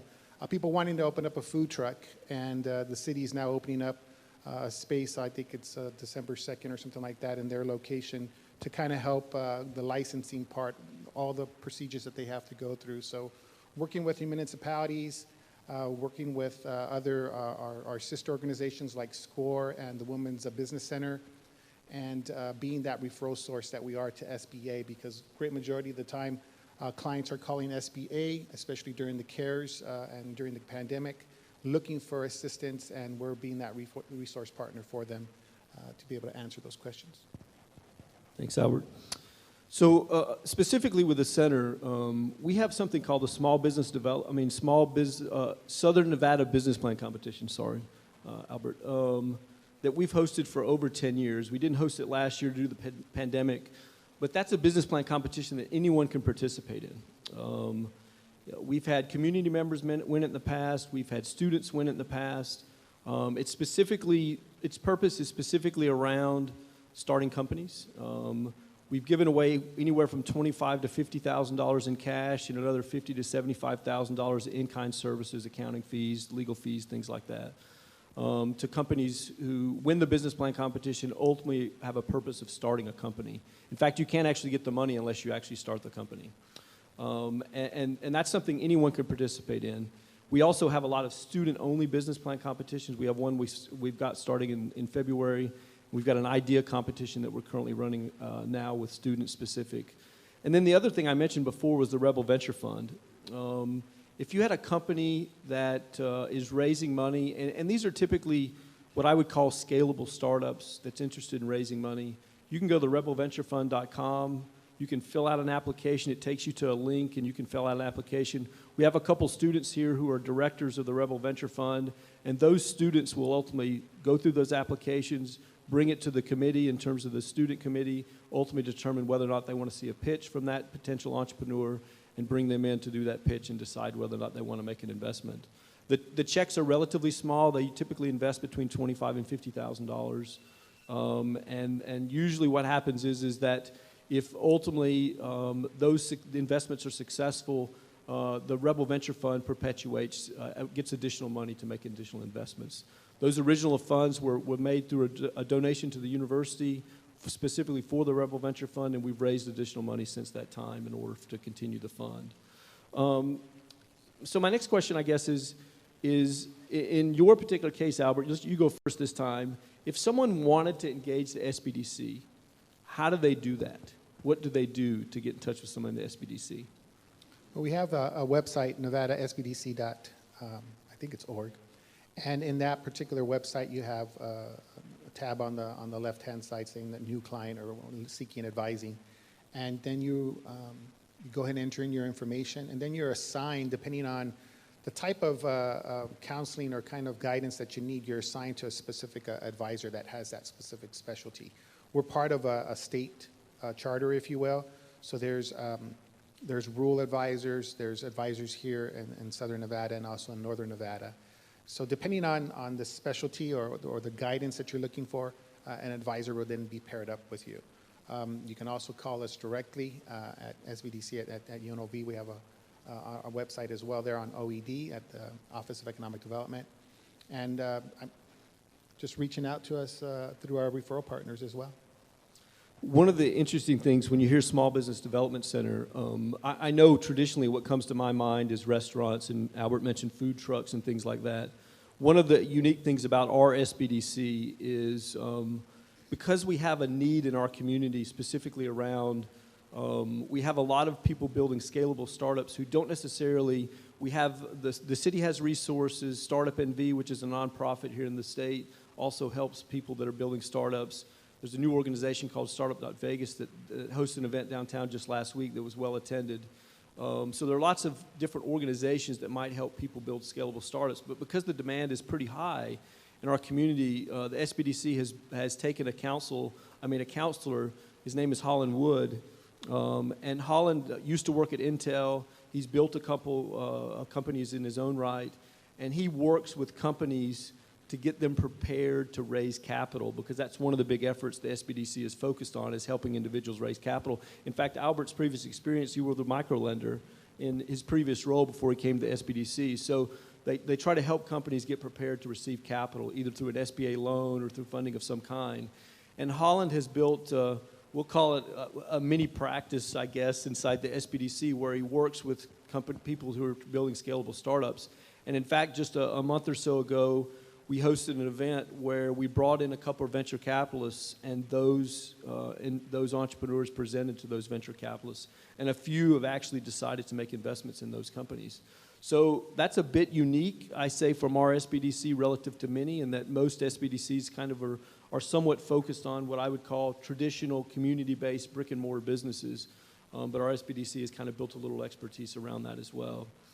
Robert, in terms of engagement with your organization, Blackfire specifically, but also the incubator, what does that look like? And then maybe even what are some of the, there are things that we can provide in terms of support for the community, but there are also things that we need. So kind of think about some of the things that you might need there in terms of asks, mentors, those kind of things as well. So. A great question, by the way, and we'll start there. So mentors are always needed. Right now there are 8 startups in the 2 incubator cohorts at in the facility at Hughes. And we've got a list of about 25 mentors in everything from business modeling to capital structure, but we could never have enough, because when I need you, you may not be available. So it's always to have a B squad and a C squad and backup. So that's one way. That's the easiest way to engage with us. Blackfire is getting a hold of us, getting in touch, and then coming out and taking a look and seeing what we have and who we've partnered with and what type of projects are going on there and how that may impact, or you can impact those as well. I want to add something to what you said when you were talking about Holland a little while ago and how non-traditional SBDC is here. So last night, Holland actually lectured one of the cohorts at the incubator on SBIR grants, so Small Business Innovation Research grants, and opened their mind to some free sources of capital that could help accelerate what they're doing. And that type of integration between the 3 of us happens on a daily basis, and it's one of the powers, I think, of UNLV. Back to Blackfire again.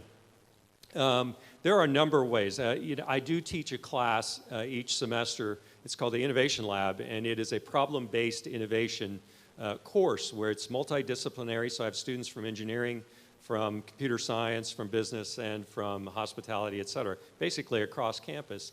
And we pick specific problems, and we look for innovative solutions. Now, this semester, one of the integrated resort companies approached me with 2 very specific problems, and we brought them into the class in almost a co-creation format, where we've said, okay, here are the 2 real problems, and the student teams are working on solutions to those problems, which they reverse pitch back to the integrated resort company as potential solutions. So this could be the start of something very interesting, or it could be a great academic exercise. But in either case, it's a great way to integrate with both Blackfire and the incubator.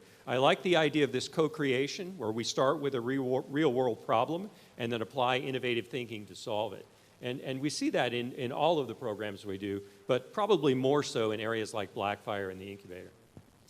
You know, when I was listening to your comments, one of the things that I thought that I didn't actually do is I mentioned that I'm a unit inside the Lee Business School. Robert is actually inside the Office of Economic Development, and then so is Albert in terms of the SBDC. And so we're actually in the university, we're in different parts of the university, but we actually do a great deal across the different units. Because, for example, I manage something called the National Science Foundation I-Corps grant program on campus. So what the National Science Foundation does is they typically, on an annual basis, fund somewhere between $7 and $8 billion in what they call translational science research across the United States. And at UNLV, we have what's called an I-Corps site grant, where we get these small micro grants that we give to student teams or faculty teams where they've developed some sort of research in a lab, and we try to determine whether or not it's commercially viable. So in other words, you know, I have this really unique enzyme. It has some potential possibilities in the biotech industry. We don't really know who the customer is. What do we need to do to try to figure that out? And then we actually build workshops around that, trying to figure out what that potential market opportunity is. And then what we can do after that is we can send them to work in the incubator afterwards. And even potentially if there's a funding opportunity with the SBDC in terms of preparing them for funding. So there's a lot of programs that we do, and Robert talked about his hospitality classes that he does in terms of his workshops or his labs. Some of the students that come through my class, which I teach the technology commercialization class in the College of Engineering, actually end up in the incubator. There's a couple of students that are actually in Robert's incubator right now that came out of my class, and they came through the traditional student design or student senior design process, where they were working in senior design, developed a product that they think might actually be commercially viable, brought it to my class, worked on the class itself, and now we're in the incubator trying to figure out how to build a business around that particular product or service. So I think that there's a lot of collaboration that takes place organizationally in terms of infrastructure. We're not even in the same organization, but there's a lot of stuff that's happening across the campus. And I would say that's not uncommon at many university campuses, but I think the uniqueness of not only our student body, meaning some of you may not know this, but the average undergraduate age in the College of Business at UNLV is in the mid-20s. So we have a very non-traditional student. I mean, the reality is that our students aren't traditionally 18 to 22. They're 23, 24, and most of them have worked somewhere else in town, probably in a service job, which means they have a high level of emotional intelligence because of those roles, and then come back to school. And so many of them have side hustles. They have part-time jobs. And so they're very in tune of understanding how business works and how starting companies and what they can do with that. So I think it's a unique environment. I actually look at that as a fairly significant strength of UNLV. I would be shouting from the rooftop that every one of our graduates from the business school are 24 to 25 years old, at least, maybe 27, 28, and all of them have 4 to 5 years work experience. And that's not something that most universities can use or tout in terms of the opportunity that we have for our students. So next, let's talk a little bit about, in terms of, and I'm not sure, I can't think of specifically an ask for the SBDC. Do you have an ask of the community? Is there something that you guys use in terms of community resources or things that you, because I mean, you're the counselors, so you don't necessarily mean mentoring like oftentimes we do. And I can't think of anything, but if there's something I'm missing, fill me in. I'm not sure. I was asked to be careful with this, but we are growing, and so we're always looking for individuals that can fit that role that we do. Every single advisor just has a heart for working with individuals and listening to their dreams and what they're wanting to put together, and it's a different kind of individual. Coming from the banking industry, it was all about closing the deal and getting on to the next one.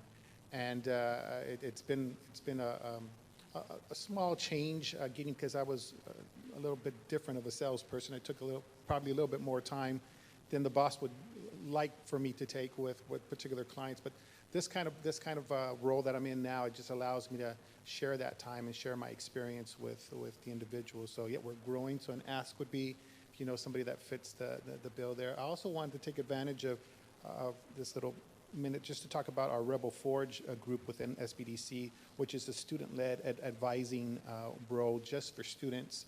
So we have a couple of business students and accounting students in that role, and they're basically a junior advisor. They're learning from us, but they're running that portion of the department. They do have a little fund that they are allowed to do to fund certain items. One success story is a young lady that had a e-commerce business selling flowers. I was looking at these flowers. I was like, yeah, it's pretty good money she's making on that if you know the markup that you can do on flowers.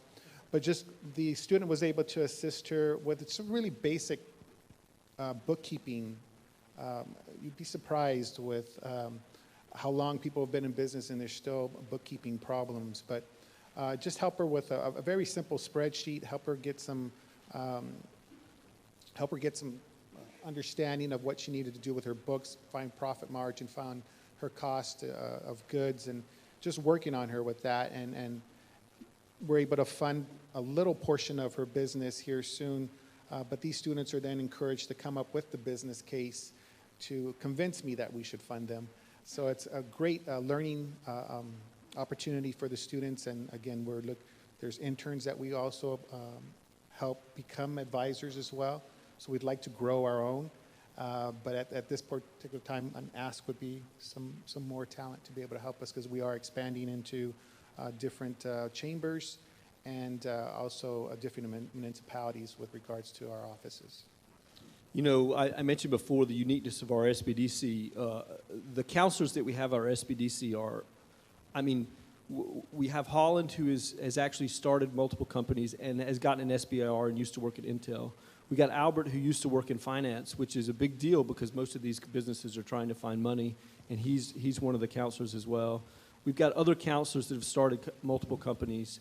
We've got another counselor who just returned, who has been with an SBDC in New York. The SBDC here used to work for Disney and started a big food distribution company in Southern California, in South Florida at one time in his past. So these individuals have all done this, and they really are phenomenal resources.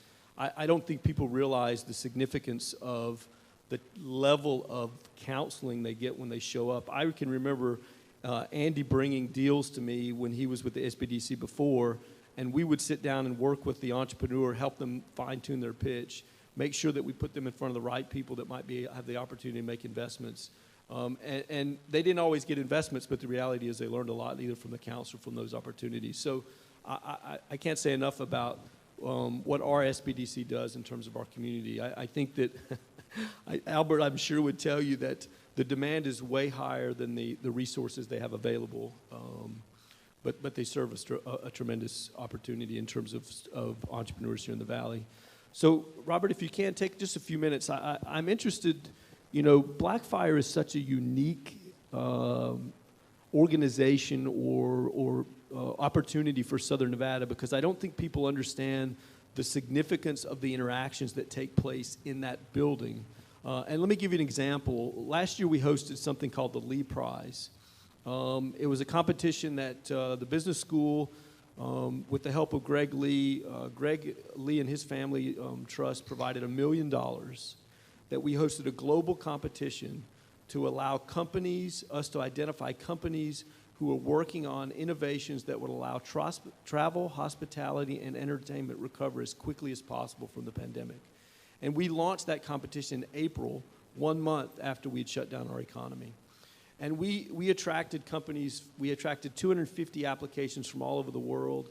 We had companies from Dubai. We had companies from Western Europe. We had companies from all across the United States that submitted everything you could imagine, from cleaning methods to different types of payroll systems or cashless systems, everything you could imagine. And several of those companies that won, one was a company out of Austin, Texas called MadeBot, who had developed this really sophisticated Roomba. And I know it doesn't sound as sexy as it actually is, because it turns out these devices actually talk to each other when they're on the floor. And imagine in a convention space at night, all of these vacuum cleaners go out. They all communicate with each other, so it doesn't matter if you changed the setting in the night before, and they vacuum the whole place and they go back. And I couldn't figure out at the time why many of our judges thought that was such a big deal. And I remember asking Bill Hornbuckle, I was like, Bill, why is this such a big deal for operations in the integrated resort world, and he said, I can't hire enough people to clean, and now I have to clean more than I've ever had to clean. And if I can take 20% of that job and let a computer do that or a robot do that, that's a big deal for me. And so that company has sent Robert several of their prototypes, and we have them at Blackfire, and you can go in and see those, and they're actually opening a sales group here later in the first quarter next year. That's the kind of interactions that are taking place at places like Blackfire. Well, not only do we have 5 of the bots there, they have lent us their expertise.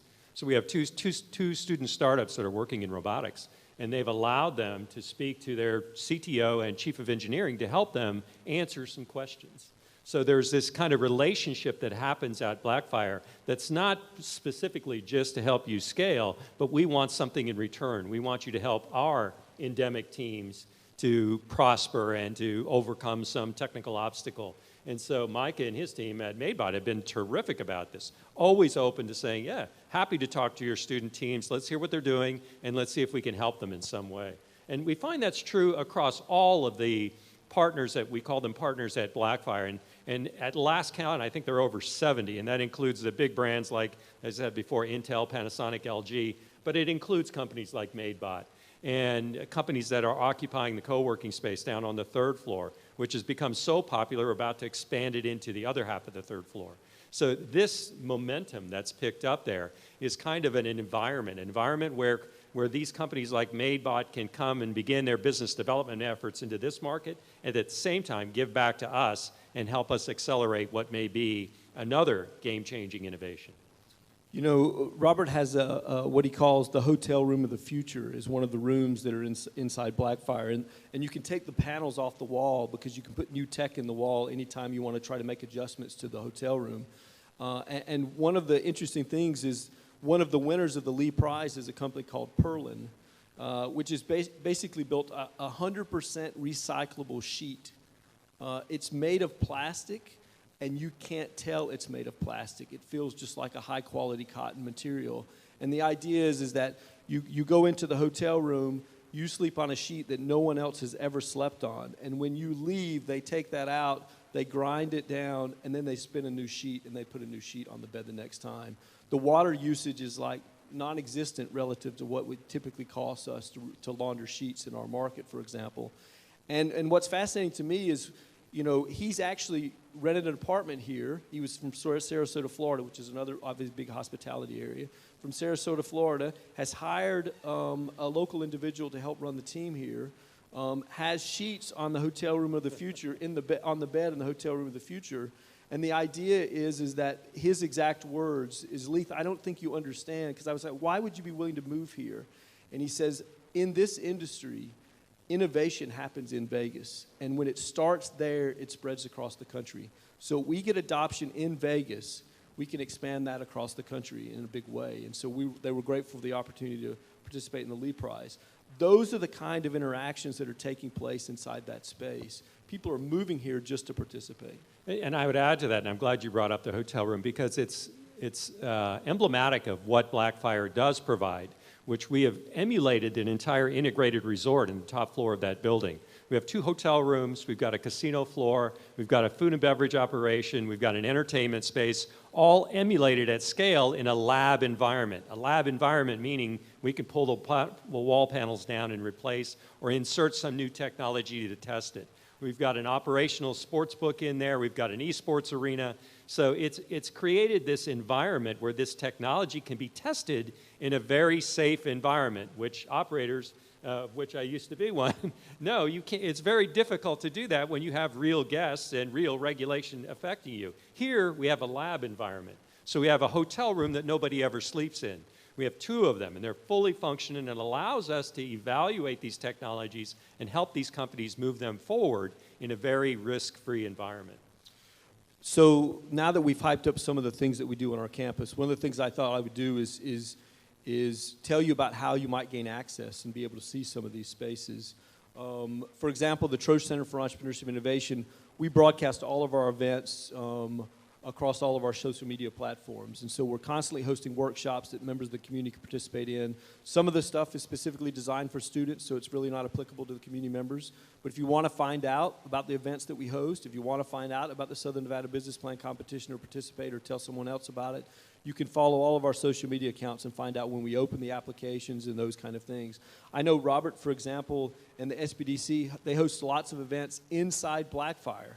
In fact, I think last week there was even a blockchain, sometime in the last week there was a blockchain event. The week before that there was an esports event where they talked about esports and the business of esports. So there's lots of events continually being hosted in our specific spaces. And so if you'll follow our social media accounts, you'll see those events, you'll get opportunities to register for those, and you can come in and see many of those spaces. Even inside the incubator space, there are several events, so community events that have taken place over the last month just since we've been open, that if you follow, you might be able to participate in those events as well. So we encourage you to engage. We're asking you genuinely for your help. I think, I've called Las Vegas home for 10 years. I've had multiple chances to leave. I moved here originally to start another company. And I think it's one of the most unique places in the world. And I oftentimes don't even think we fully understand or grasp the significance of this community. And I think people that live other places and come here, they look around and they think, my gosh, at the assets that exist here that don't exist anywhere in the world. So I encourage you to engage with UNLV in any way that you can. We do have a very unique student body. We do have a very unique university, especially relative to many public schools across the United States. And a lot of that is driven by the assets that exist inside our community. So we're grateful for the opportunity we had to share with you the things that we have in regards to startup or entrepreneurship around our community, and we appreciate your attendance today. And I'll throw it back to Andrew because I think he's got just a few minutes, but they've got something else coming up. Thank you so much. Thank you. Thank you, Leith. We're going to take a quick 5-minute break, and we're going to have Senator Cortez Masto come tune in and say a few words to us before we move on to our last panel. All right, we're ready to move on to our final act of the program between this and our economic commentary panel. So I just want to introduce our U.S. Senator for Nevada, who's working hard for us in Washington, D.C. Some special remarks from her. She wanted to call in and welcome all of us here at the conference. And give us a round of applause for U.S. Senator Catherine Cortez Masto. Well, good afternoon, everyone. I hope you can hear me okay. This apparently has been an incredible event. I want to thank you for allowing me to zoom in here and talk with all of you. I first want to thank CBER Director Andrew Woods, Professor Miller, and of course, Secretary Yellen for joining us today and for offering all of their insights. I'm just going to touch briefly on what I've been doing in the Senate to make sure the picture for 2022 is bright. I've been working to help our world-class hospitality and tourism industries recover from the pandemic. And we have seen incredible progress. Record numbers of leisure travelers have come to Las Vegas in the past few months, boosting our local economy and keeping our hotel rooms all across the valley full. Just yesterday, the Commerce Secretary announced that over $13 million in funding that I helped secure in the American Rescue Plan would be coming to Nevada to help really market and build back our tourism industry. And this week as well, we'll begin safely welcoming international travelers back to Nevada, which will be another big boon for our hotels, our conventions, and the incredible entertainment industry we have here. But there's more work to do to ensure our business travelers can return to pre-pandemic levels. And I'm continuing to work in the Senate to support all aspects of our hospitality industry. I've advocated for provisions in the bipartisan infrastructure bill to develop and expand our national strategy for tourism and travel so that we can identify projects that we need the most, like improved air service and expanded passenger rail between Las Vegas and California. And the infrastructure bill that we just passed is headed to the president's desk to be signed into law. I am so pleased we were able to work in a bipartisan way to make historic long-term investments in everything from roads, broadband, to our clean transportation sector. These investments will diversify Nevada's economy and it will create good paying jobs. You know, I call Nevada the innovation state because we are on the forefront of creative solutions to the problems the whole world is facing, from battery technology to electric vehicles and solar and geothermal. That's why I've been working through my Innovation State Initiative to promote Nevada's great work on emerging technologies. The infrastructure bill includes a number of the bills in my initiative to promote cutting-edge industries in Nevada. I ensure that the infrastructure bill promotes made in America products, and it bolsters our supply chain, including through investments in Nevada's mining and emerging battery industries. Critical minerals mined in Nevada should be processed and manufactured right here, and this bill will help us expand our industry. It will support the many battery manufacturing businesses in this state, and it will create jobs and contribute and expand our economy here. The bill also includes legislation that I wrote to set up a national strategy to electrify the transportation sector so that government and the private sector are working together to make this future a reality. Here in Las Vegas, we're coping with historic water shortages. This bill will also fund large-scale water recycling projects that clean millions of gallons of wastewater a day and keep water in Lake Mead to the benefit of Las Vegas Valley. I also work to secure improvements for our public transit systems and airports, to expand access to high-speed internet, and keep kids safer when they walk or ride the bus to class. I am so pleased that these investments will strengthen our economy for years to come and continue to spur our economic recovery. I will continue to work in the budget, the legislation to cut taxes on the middle class, bring down prices, and create more jobs. And I'm continuing to work to secure legislation to plan for sustainable growth in Las Vegas. You know, the Clark County Lands Bill that I've introduced, it allows for the development of a net 30,633 acres for sustainable, affordable housing and business growth over the next 50 years, while permanently protecting over 2 million acres for conservation. So that's what I've been doing at the federal level to support our economy, our middle class, and the businesses in the heart of our communities. I cannot thank you enough for all of the good work you are doing, and here's to continue our recovery in 2022. Thank you again.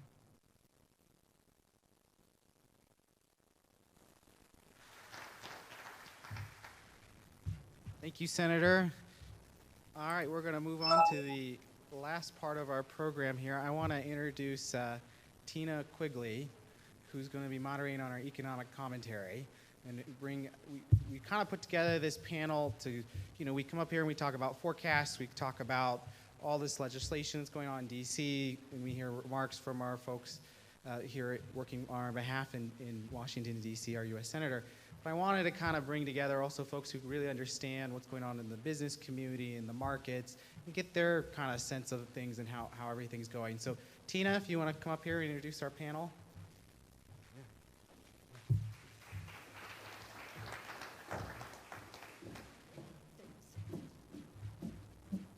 Extensive bios for everybody with us today, but I think you're pretty familiar with most of them. We have got Sandeep Bhagat, who's our Chief Investment Officer with Whittier Trust. We've got the Honorable Zach Conine, who is our State Treasurer of Nevada, if you guys want to come on up. And we have my friend and somebody I look up to very much, who's doing such a wonderful job here in Southern Nevada, and that is Mary Beth Seawald, who is President and CEO of the Vegas Chamber. So thank you.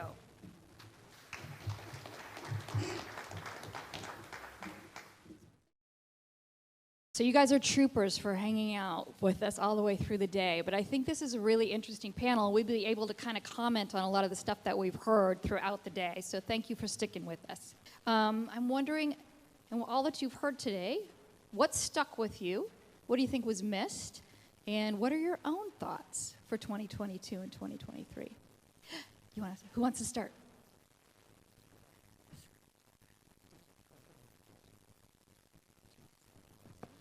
Well, I just caught the tail end, but I heard a little bit about what Secretary Yellen said, and I think she's excited in a lot of ways about the same thing that I'm excited about, which is the $4 billion worth of infrastructure floating into the state and the 140,000 Nevada jobs it's going to create. We're pretty excited about that at the state level, as we usually are. You know, we talk a lot about jobs, jobs, jobs, and so any chance we get a chance to use that hashtag, we're happy.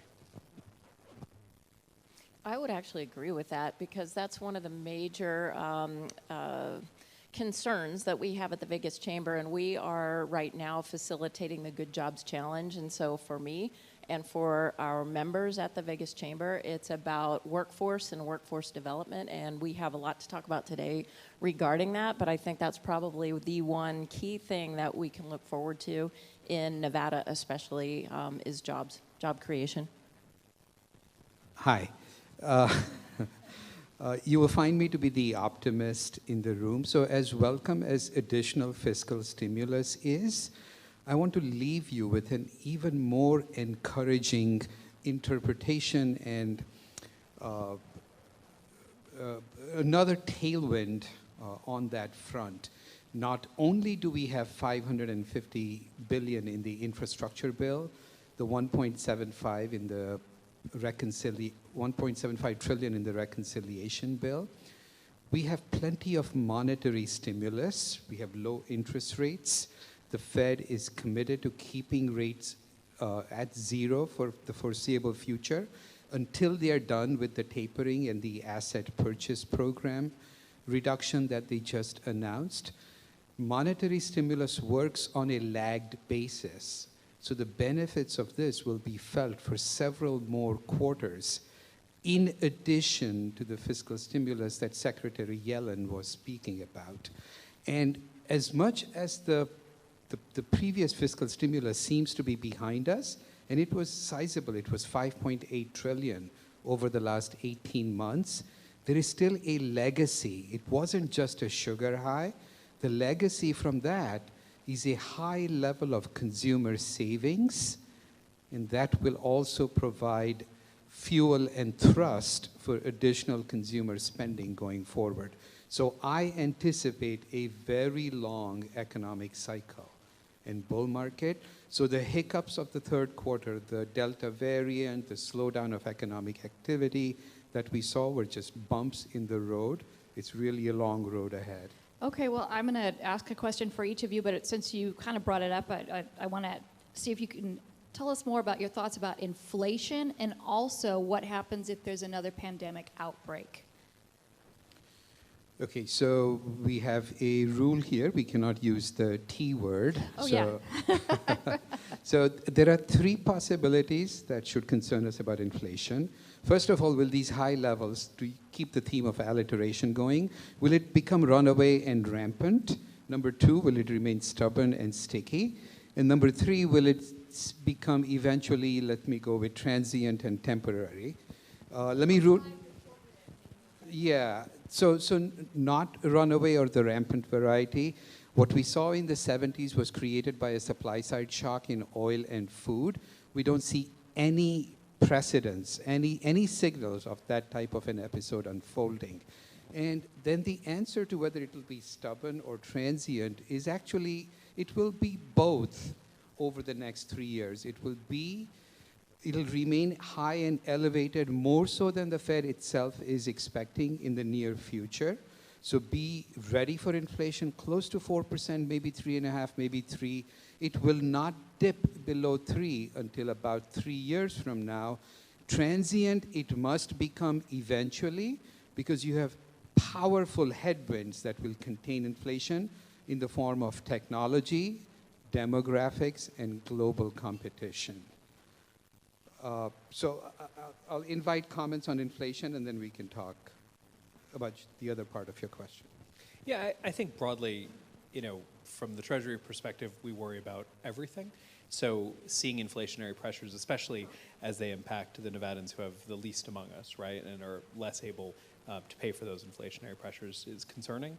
I think we also look at just generally the concern about how inflation could tamper some of the efficacy we're seeing on the federal spend side, right, making sure that we're not paying too much for the materials for new roads and bridges, not paying too much for the component pieces, right, of this work. So I think we're going to be concerned about it a little bit in the short term, but I think you're right. I think most of what we're seeing is a transitory piece of business, and it's not changing our long-term forecasting. Or are you not supposed to say transitory? So, oh, okay. Well, I don't see a kitty, so sorry about that. I thought the T word was going to be taxes. I assumed.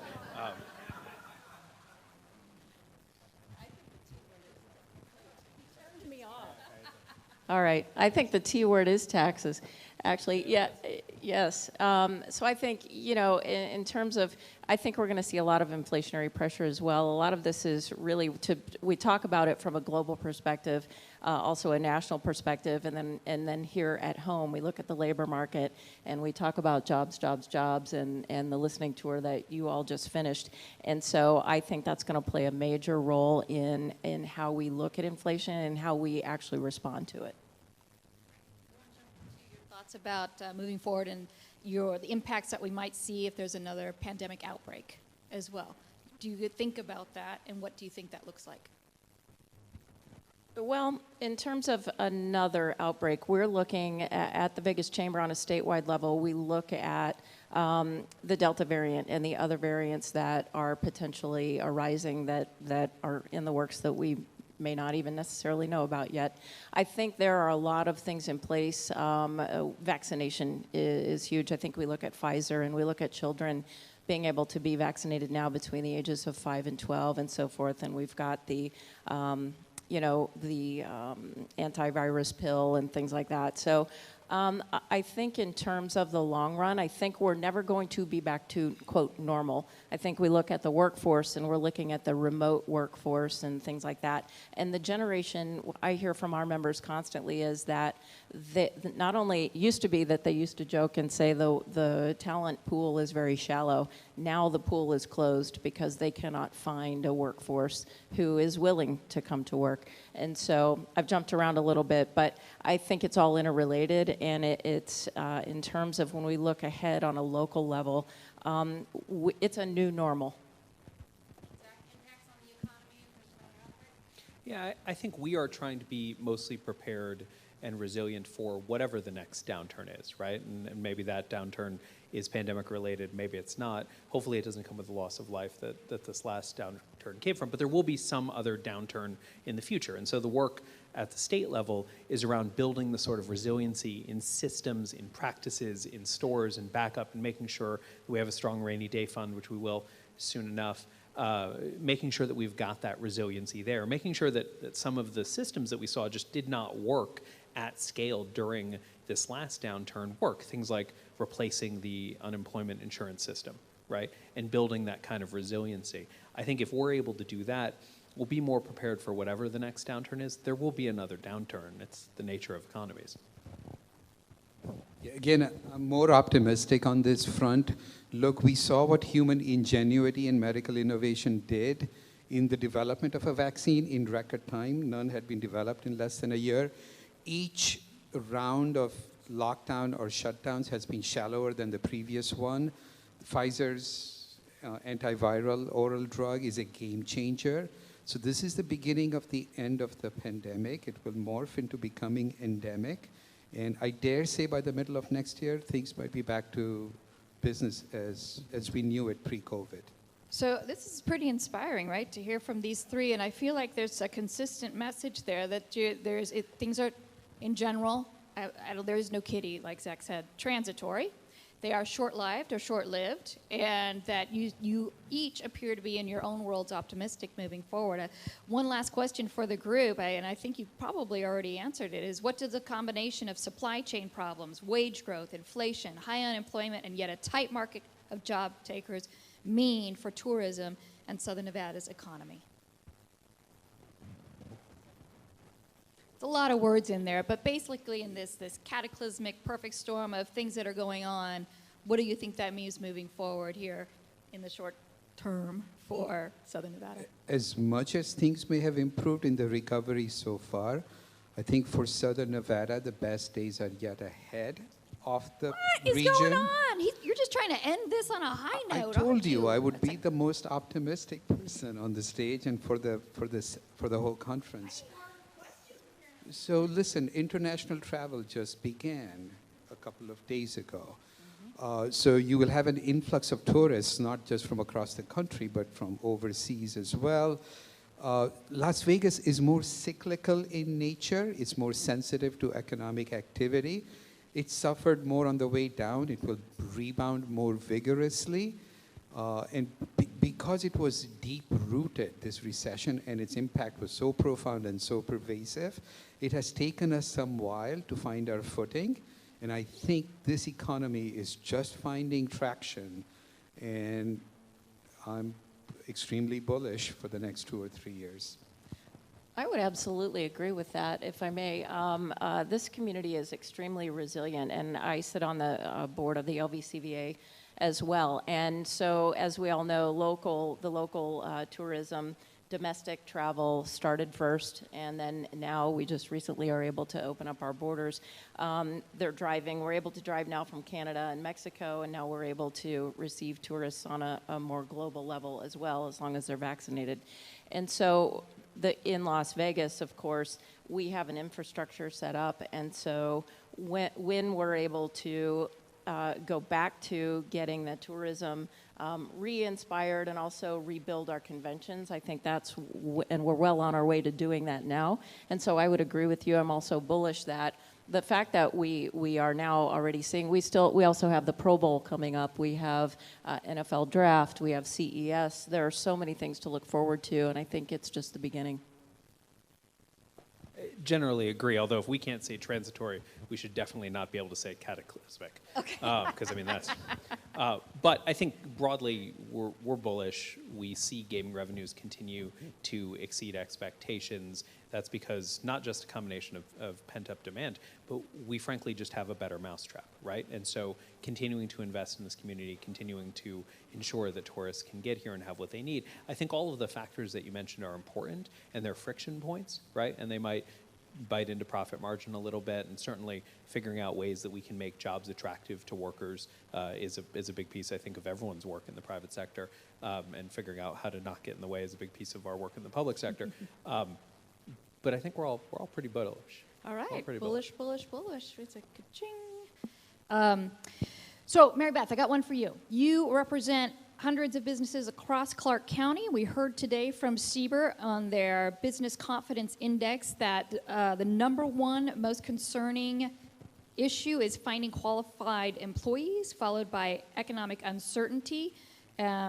Would you agree with those? Or what other 1 or 2 concepts would you say you're hearing from your members that are of biggest concern right now? The biggest thing that we're hearing from our members, and not just in Southern Nevada, but on a statewide level, and we have members across the country and across the world, and without question, they are all very concerned about an ability to attract qualified workers or workers at all.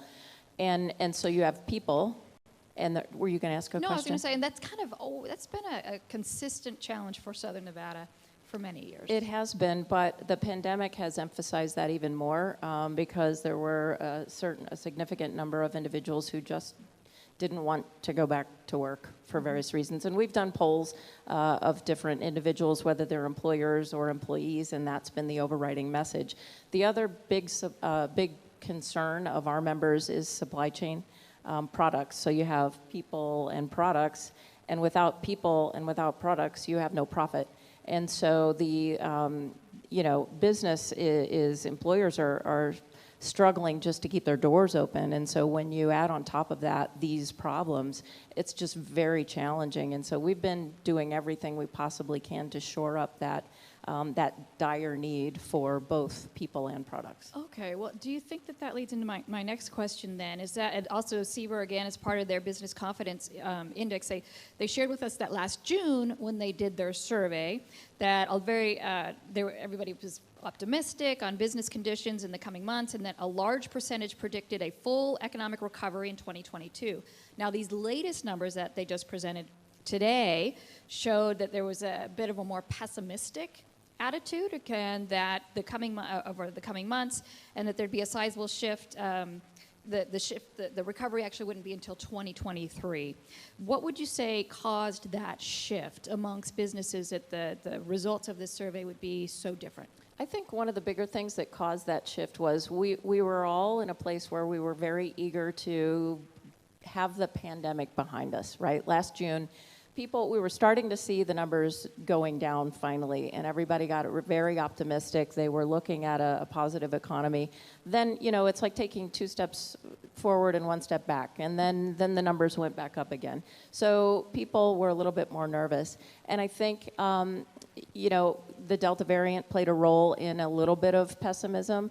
But I think on the flip side of that, to be optimistic about it, when we look at the October jobs report, we added 531,000 jobs back into the economy over in October alone, as of October. And it was about a 4.5% unemployment rate.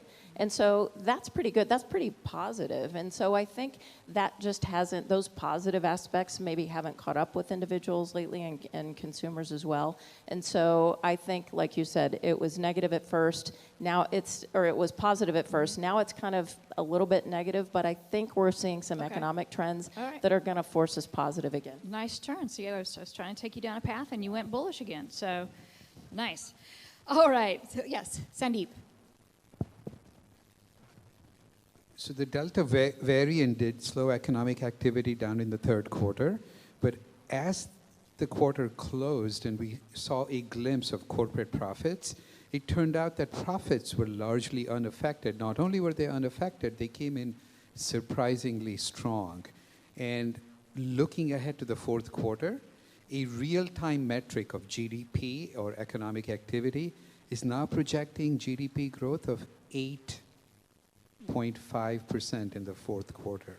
This is on the heels of the disappointing 2% number, but the pessimism that prevailed was in the midst of the third quarter as the Delta variant was making its way through the system.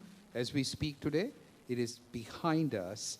We are looking at reopenings, profits are up, and expected economic activity is also projected to go up. Just thought I would add that. No, I appreciate that. I labeled myself Mr. Optimism. So. Well, no, keep the microphone. I'm going to go to you. I'm going to ask you, so what's your take on the fiscal and monetary policies that we're seeing coming out of D.C.? Do you think it's helping the United States and Las Vegas recover from the pandemic? Do you see any pitfalls that we should be thinking about? How comfortable are you? No, look, we absolutely needed it, right? We had the sharpest recession on record. It turned out to be the shortest one as well, but it was in large part because of the policy measures that we took. With a global shutdown, the global economy had a risk of coming to a grinding halt and then suffering very long-lasting effects as a result of such a shutdown. So it was well-intended, well-guided, and as I mentioned earlier, it's not over. The effect of low interest rates will continue for 2, 3, or 4 more years. We have fiscal stimulus along the lines of what Secretary Yellen suggested. Of course, too much stimulus will lead to speculative activity and build up bubbles. But right now, I think the risk is not doing enough as opposed to doing too much. We haven't reached the point of excesses. It's something to keep an eye on, but right now, we're good. I want to ask you, I know we're starting to run out of time, but I want to ask you one more question that we've got on the list. The U.S. economy has been experiencing growing inequality in income and wealth since 1980. One aspect of this story is the growth of high-tech startup firms that have turned into huge players, Amazon, Facebook, et cetera. Do you think the Justice Department should undertake antitrust proceedings to break up some of these large companies? Why or why not? Do you have other thoughts on the inequality that's growing? Yes. So the big players have become quite dominant. We have actually reached an inflection point where digital advertising, for example, is no longer just the purview of Facebook and Google. Apple and Amazon are entering that space as well. So these big players are now beginning to compete against one another in a previously monopolistic situation. So that should ease antitrust concerns. My fear is if you impose more regulation, the problem is that the smaller players in this space will be hurt more by that higher regulation because it's just expensive to implement or overcome that. Mm-hmm. And then the incumbents will have a bigger cost advantage simply from the size. So the attempt at regulation could actually have a perverse outcome in favoring the very large incumbents. Income inequality, gender inequality is an issue, and I'm so glad to see, look, I'll just make one very quick observation. The pandemic had a asymmetrical and very unfortunate impact on employment by gender. And so as policymakers think of ways to heal our economy and society, they would be well served to come up with ideas that help both kind of a social issue and an economic issue. And the emphasis that Secretary Yellen placed on the child care policies is a perfect example. People have shown, research has shown that child care benefits do have a positive impact on employment, but especially so on single and young mothers. And so if you needed any justification in addition to a foundational premise based on morality and intellectuality, here is an economic rationale for coming up with policies that help us solve those issues as well. Great, thanks. I'll pass it to Zach. I see you nodding your head up and down there before I ask you your question. Is there anything else you want to add on to that? Well, I mean, I've got an 8-year-old and 2 4-year-olds, and I spend probably about 10% of my waking time figuring out childcare schedules. Mm-hmm. So I deeply, it's hard, and we have resources, right?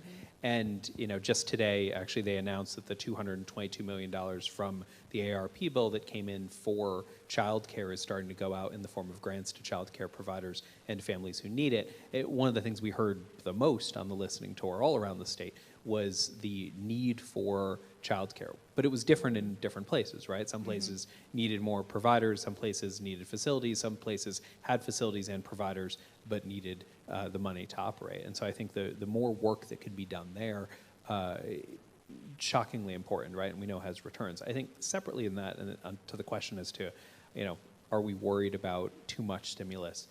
I think the government has tried both the 1930s version of do nothing and hope everything works out, and when what happened during the most recent shutdown, and this was effective.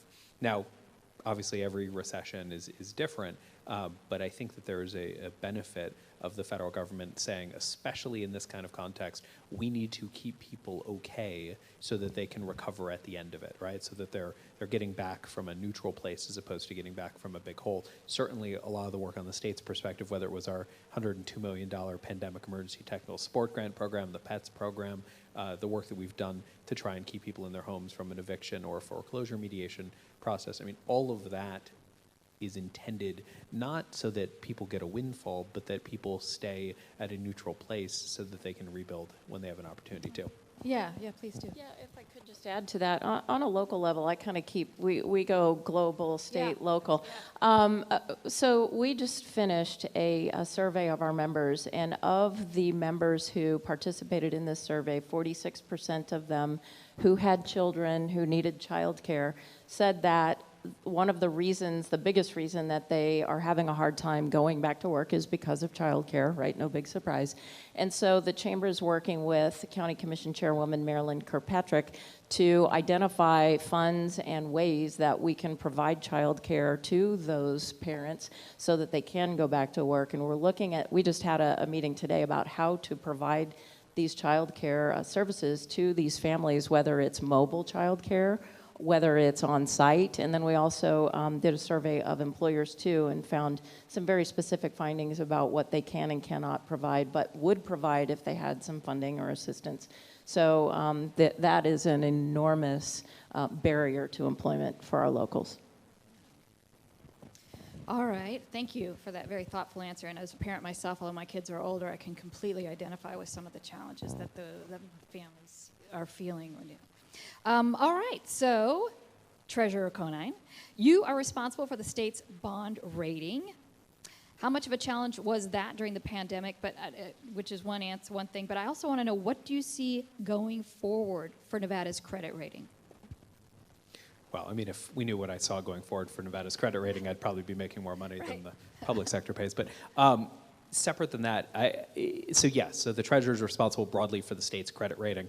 We'll toot our own horn for just a minute and say that under me being Treasurer, we have the highest credit rating the state's ever had, which is great because that lets us borrow money for less. Did you do that yourself? Oh, well, no, I didn't actually, and this is what's really important. We were able to get the state's highest credit rating, which is A+ or A1, depending on which of the rating agencies you're looking at, because we communicate a ton with our credit agencies. And this was a choice. In past administrations, it would be just kind of wait until you're going to do a bond issuance, and then they would come and you'd tell them about what's happening with the state, and then they'd give you a credit rating. We talk to the rating agencies all the time. When something good happens, we tell them. When something bad happens, we tell them. And during the pandemic, it was really important to us because we had just achieved, when we did our last bond sale, that highest credit rating, right? So November or so of 19. And then all of a sudden, we turned around and had a pandemic. And so during that pandemic, we kept talking to them because we wanted to make sure we didn't get downgraded for a series of reasons, but the biggest is that it makes it harder for the state to borrow money inexpensively. We were able to borrow money during our first issuance, or my first issuance, at a TIC, a total interest cost of about 1.62%, which is the lowest rate that the state's ever borrowed money in the history of the state, right? We don't have great data from the 1880s, but just given what was happening in the world, we feel okay about it, making that statement. That allowed us to generate more than $100 million of new bonding authority, which is how we were able to fund our state infrastructure bank for the first time at $75 million, and how we were able to pay for the UNLV engineering school, right? So that, it doesn't just matter on what a neat score on a page, it matters because you're actually able to do more with it. And so going forward, during the pandemic, we talked to them around pulling the entire rainy day fund from where there's about $430 million in the rainy day fund. We drained the entire thing. And we were making decisions at the state level, legislature, specifically the governor, were making decisions at the state level that were harder to make, right? The cuts were deeper than what a lot of other states did. But we did that because based on the information that we had at the time, that was the right decision to make. Some other states made sort of half cuts and then said, well, we'll come back if it's not as good as we think, and then they had to come back and do more, and that created more friction for them and actually did lead to some downgrades. So we feel pretty good about the credit rating right now. It's public, so I can tell you that in our bond sale that'll go forward in, well, basically 7 days, we're going to have the same credit score that we had last time, which is still, again, as a reminder, the highest credit score in the history of the state of Nevada. Oh, well, congratulations to you and your team and to all of us in the state. So we're done with our questions of the panel. Thank you. But before we wrap up, I would just want to, by show of hands, so how many of you are leaving here today feeling more bullish than you did when you got here today? Raise your hand. So just a few of you, really?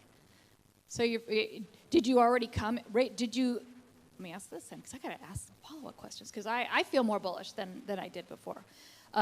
When you got here, were you already, raise your hand if you got here feeling bullish anyway.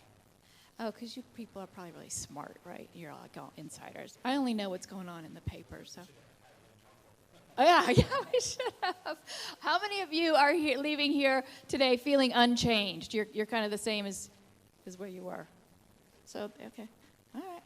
Well, thank you. Thank you for being here today. Thank you for answering these questions and for listening. Then I am done. We are done.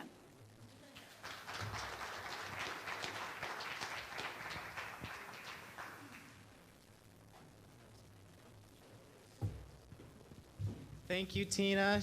Let's everyone give Tina another round of applause for wonderful moderation. She's the former director of the RTC here in Southern Nevada. And thank you to our panelists, Sandeep, Mary Beth, and Treasurer Conine. Well, thank you, everyone, for being here today. I want to again thank our sponsors above, who have done a fantastic job supporting CBER through the years, and without them, we wouldn't be able to do what we've been doing when it comes to economic research and data analysis. I will announce that our next Outlook will be sometime in April is what we're aiming for, so make sure you mark that on your calendar. And then if any of you are sticking around, we have some cocktails over at Bahama Breeze starting at 4 if anyone wants to swing by. All right, thank you, everyone.